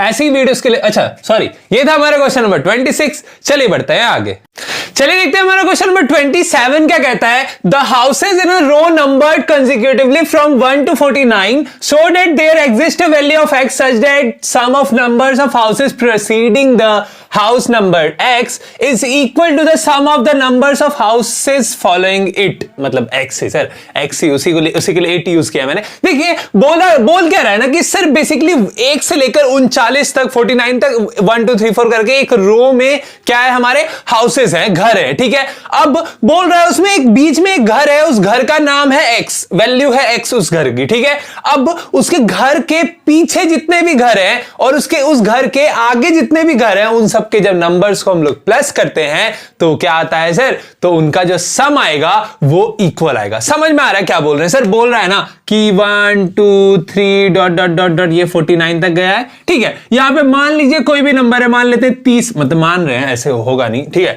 ये मतलब हो भी सकता है, मुझे क्या पता है सर। देखिए ये 30 आया बीच में, अब 30 से पहले जितने नंबर्स हैं इन सबको अगर आप प्लस करते हैं और इसके बाद जितने नंबर है 48 49 47 46 सबको जब आप प्लस करते हैं तो दोनों का सम क्या आता है, इक्वल आता है। समझ में आया, इसको निकाल के, ठीक है। अब उसी के लिए मैंने देखिए माना है लेट देयर बी एक्स, ठीक है। इसके बाद आपको लिखना पड़ेगा पूरा क्या, let there be X such that the sum of number of houses preceding the house number X is equal to the sum of the numbers of houses following it. ये पूरा आपको लिखना पड़ेगा कि हम लोगों ने मान लिया ऐसा जैसा क्वेश्चन में हम लोगों को दिया है। अब कैसा क्वेश्चन में दिया है, वैसे तो हम लोगों ने यहां समझ लिया है, लेकिन मैंने यहां लिखा है, देखिए कैसे 1 + 2 + 3 डॉट डॉट डॉट x - 1। समझ में आया क्या सर, कि 30 से पहले क्या आएगा, 29 आएगा। अब इसका वैल्यू पता है तभी ना, अब इसका वैल्यू मान लीजिए x होता तो 29 का वैल्यू क्या होता है, x - 1 होता। वही हुआ यहां पे x - 1, x से पहले वाला इज इक्वल टू x के बाद वाला, जस्ट बाद क्या होगा, x + 1 x + 2 x + 3 x + 4 dot dot dot कहां तक जाएगा, ये 49 तक हमारा चला गया। समझ में आया, दोनों का वैल्यू क्या हो गया, इक्वल हो गया। अब दोनों का वैल्यू इक्वल हो चुका है तो हमारे पास एक इक्वेशन आता है, कौन से फॉर्मूला से, देखिए इस वाले से।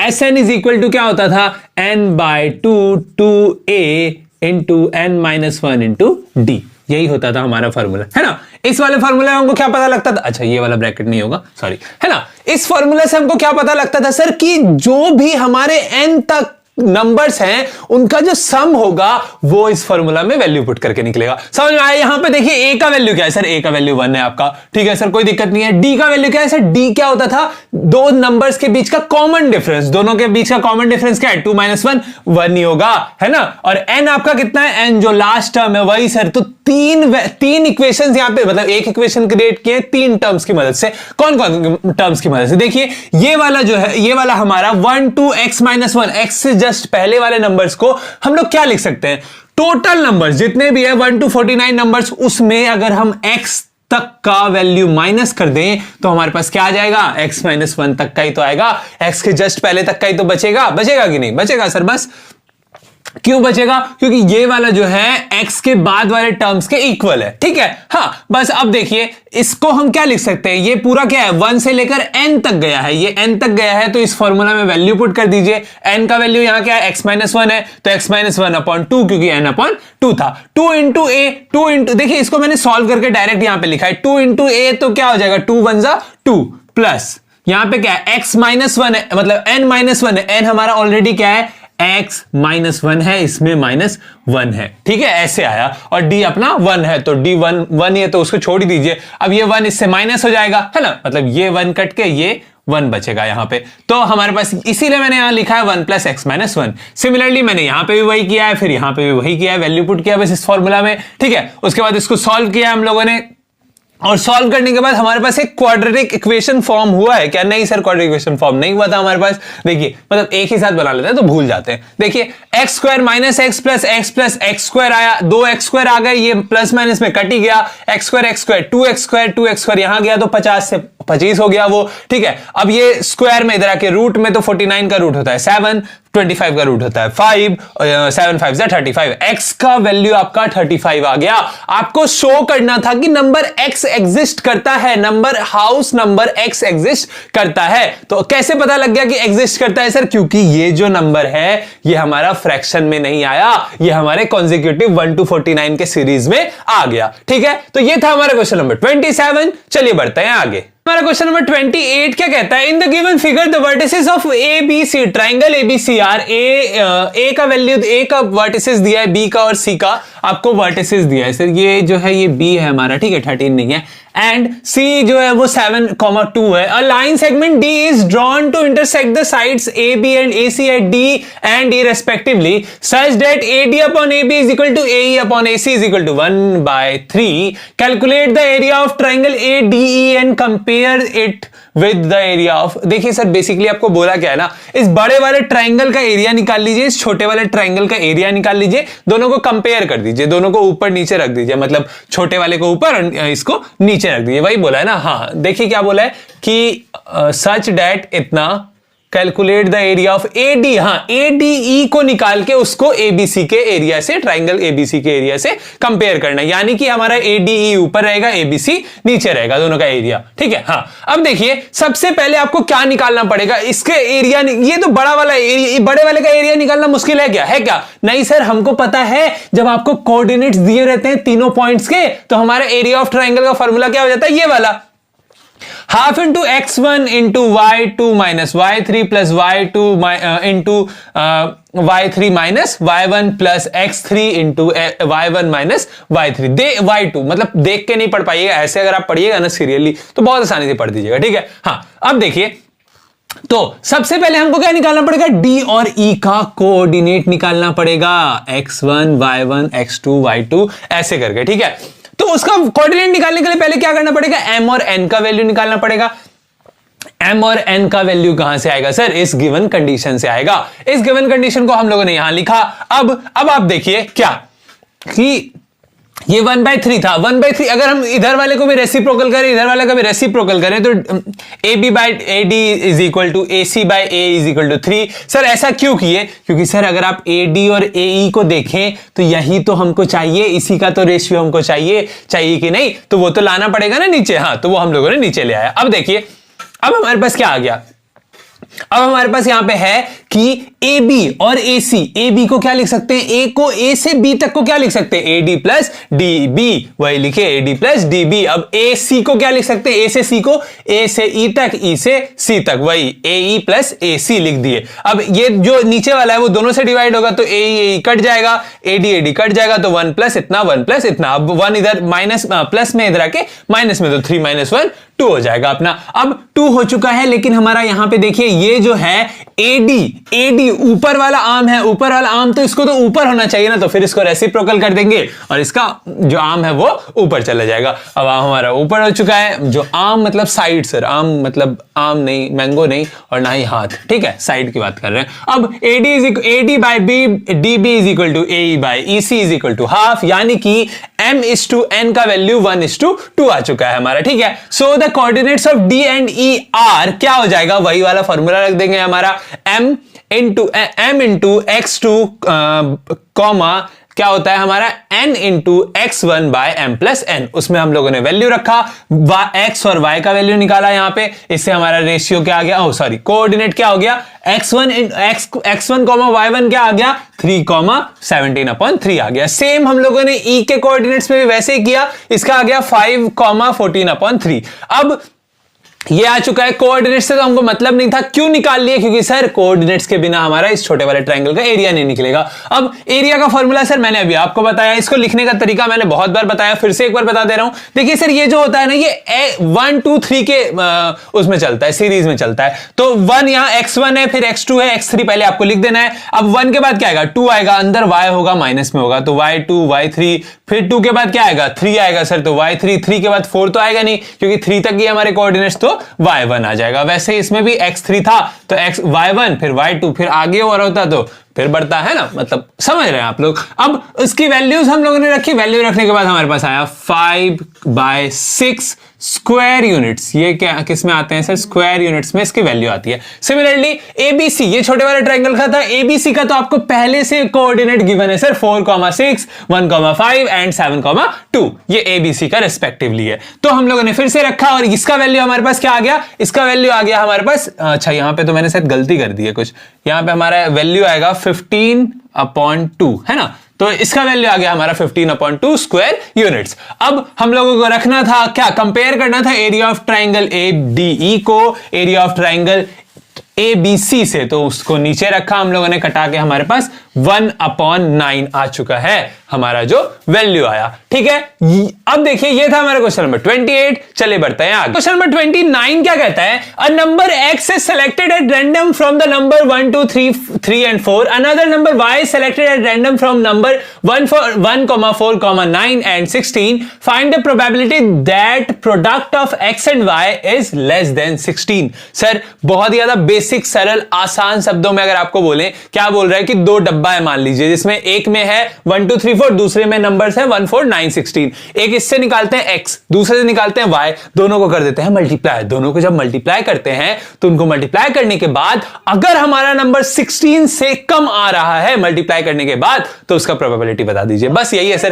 तो देखिए हमको क्या बोला ना, सबसे पहले मैंने लिखा क्या है कि x जो है हमारा इस सेट से आ रहा है, y जो है हमारा इस डब्बे से आ रहा है। ठीक है, हाँ अब टोटल नंबर ऑफ आउटकम्स क्या हो जाएगा, टोटल नंबर ऑफ आउटकम्स निकालने के लिए आपको क्या करना पड़ेगा, दोनों सेट्स को मल्टीप्लाई करना पड़ेगा। वही ना बोला है, देखिए हमको क्या पूछा है ना, प्रोडक्ट पूछा है, तो दोनों का प्रोडक्ट यानी कि 1 into 1 करके फिर 1 into 2 1 into 3 1 into 4 कर दीजिए, फिर 4 into 1 4 into 2 4 into 3 4 into 4 9 into 1 9 into 2 9 into 3 16, ऐसे ही सबको एक दूसरे से मल्टीप्लाई कर दीजिए बारी बारी से। और इसको हम लोगों ने लिख दिया है total number of total outcomes या टोटल नंबर ऑफ आउटकम्स, उसको मैंने x into y रखा है। क्यों, क्योंकि हम लोगों को प्रोडक्ट ही पूछा है। अब 1 4 9 16 2 8 18 32 3 12 27 48 1 16 36 64 is equal to 16 number of total number of outcomes आपके आ गए। अब फेवरेबल आउटकम्स क्या होंगे, फेवरेबल आउटकम्स वही होंगे जो लेस देन 16 होंगे बस। तो 1 1 4 9 2 8 3 12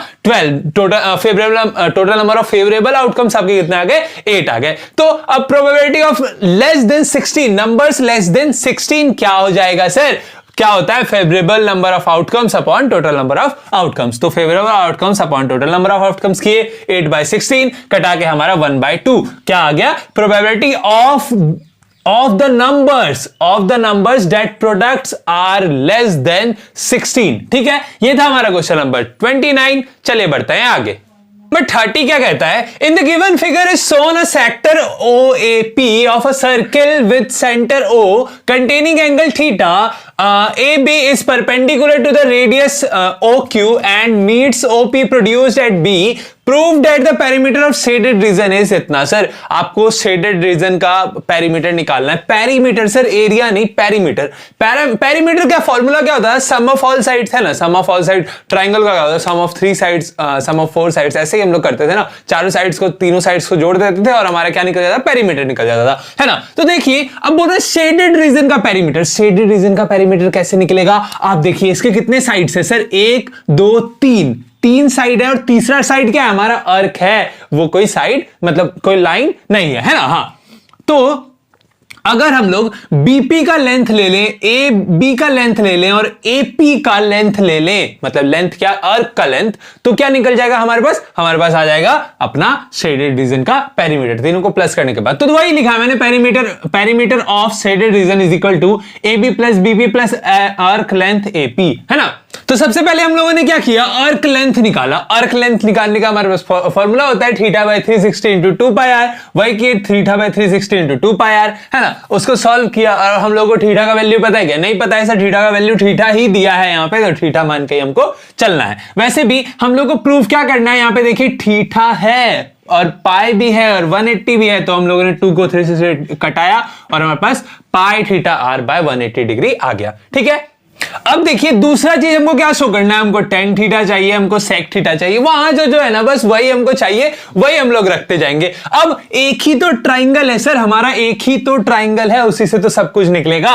अब ए बी हमारा क्या है, ट्राइंगल में परपेंडिकुलर है, याद रखिए। तो परपेंडिकुलर किस में आता है, पंडित बद्री प्रसाद हर हर बोल, परपेंडिकुलर बाय बेस, है ना। परपेंडिकुलर बाय बेस, बेस भी तो हमको चाहिए, आर भी तो है 10 के साथ, तो परपेंडिकुलर बाय बेस हमारा किस में आ जाता है, हमारा टेन थीटा में आ जाता है, तो टेन थीटा लगा देंगे इस ट्राइंगल में। उसके बाद हमारा ए बी का वैल्यू निकल के यहां पे आ चुका है। ए बी का वैल्यू अगर आपका आ गया तो अब हमको अगला क्या चाहिए, अब हमको अगला चाहिए पीबी, या फिर आप यहां पे भी देख सकते हैं कि सेक थीटा चाहिए, आर सेक थीटा चाहिए। अब सेक हमारा कहां से आएगा, यही तो दिक्कत है, क्योंकि हमारा यहां पे सेक लगा लेने से हमको नहीं पता लगेगा कौन सा साइड निकलेगा, है ना। तो अब हम लोग क्या करेंगे, हम लोग निकाल लेंगे ओबी। ओबी में अगर आप देखें तो ओबी में ही तो पीबी भी है, पीबी भी है यहां पे, वही तो चाहिए हमको, है ना। तो अगर हम ओबी निकाल लें सेक थीटा की मदद से, ओबी हमारा क्या आ गया, ओबी आ गया हमारा R sec theta, R sec theta आ चुका है। तो अब हम लोग ओबी को क्या लिख सकते हैं, ओपी प्लस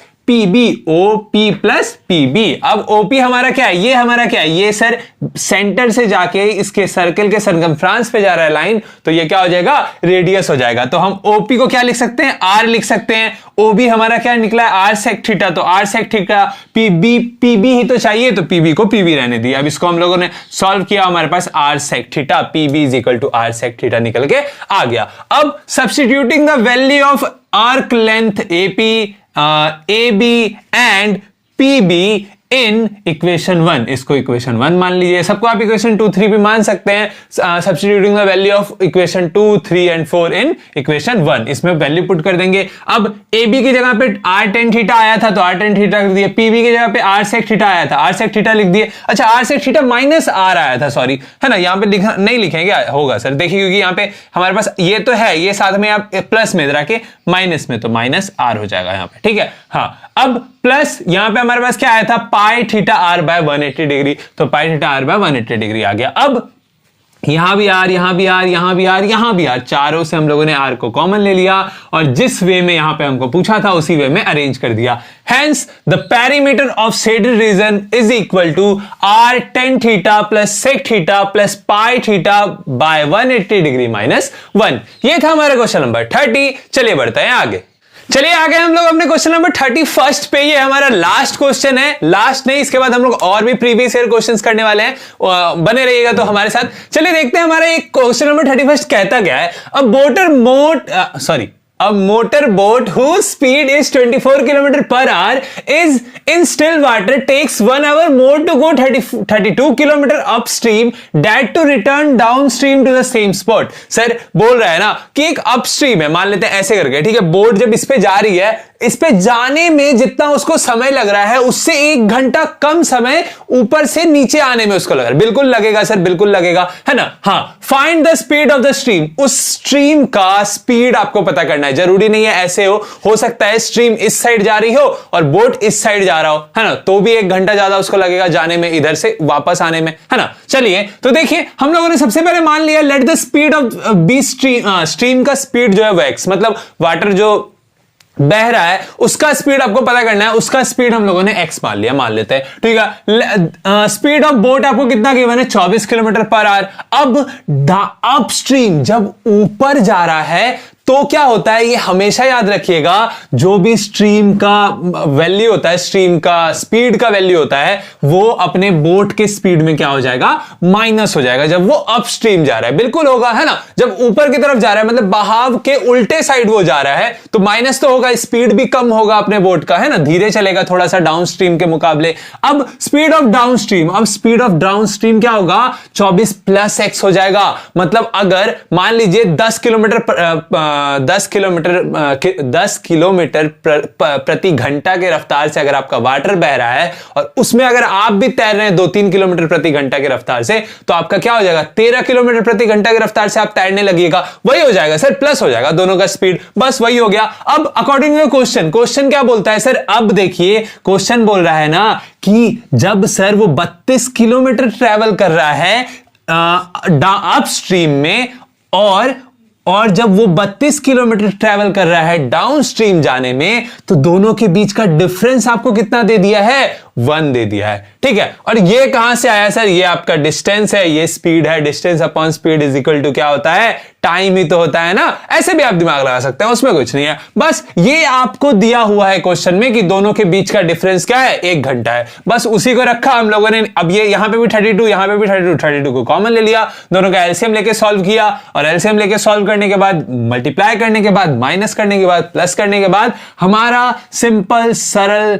एक क्वाड्रेटिक इक्वेशन फॉर्म हो गया। और क्वाड्रेटिक इक्वेशन तो हम लोगों ने इतने अच्छे से पढ़ा है, इतने अच्छे से अगर आपको डाउट है क्वाड्रेटिक इक्वेशन में, हो रहा होगा डाउट, हो रहा होगा, तो सर आपको कहीं पे भी चैनल पे प्लेलिस्ट मिल जाएगा, वहां जाके आप देख सकते हैं। 20 मिनट की वीडियो है सर, 20-21 मिनट की वीडियो मैंने खुद बनाया उनको, उसको जाके आप देखिए, आपका पूरा डाउट क्लियर हो जाएगा। 10th क्लास का तो पक्का हो जाएगा, बाकी का नहीं गारंटी ले रहे हैं। ठीक है, अब देखिए हमारे पास ये बन चुका था क्या, क्वाड्रेटिक इक्वेशन बन चुका था सिंपल। हम लोगों ने x को कॉमन लिया, x + 72 और x - 8 इज इक्वल टू 0। जब भी दो टर्म्स का मल्टीप्लीकेशन 0 के बराबर आता है, तो हम लोग क्या कर देते हैं, आइदर और वाला कंडीशन लगाते हैं। तो either x is equal to -72 और x इक्वल टू 8 हो गया। ठीक है, हाँ, तो अब एक चीज देखिए कि स्पीड जो है वो कभी भी नेगेटिव नहीं हो सकता है, तो ये वाला हमारा आंसर गलत हो गया। और ये x is equal to 8, the speed of the stream will be x is equal to 8। ठीक है, या 8 किलोमीटर पर आवर। तो ये था हमारा क्वेश्चन नंबर 31। इसके बाद मिलेंगे हम लोग प्रीवियस ईयर, मतलब नेक्स्ट ईयर प्रीवियस ईयर के क्वेश्चंस के सॉल्यूशन के साथ। तब तक के लिए बाय बाय।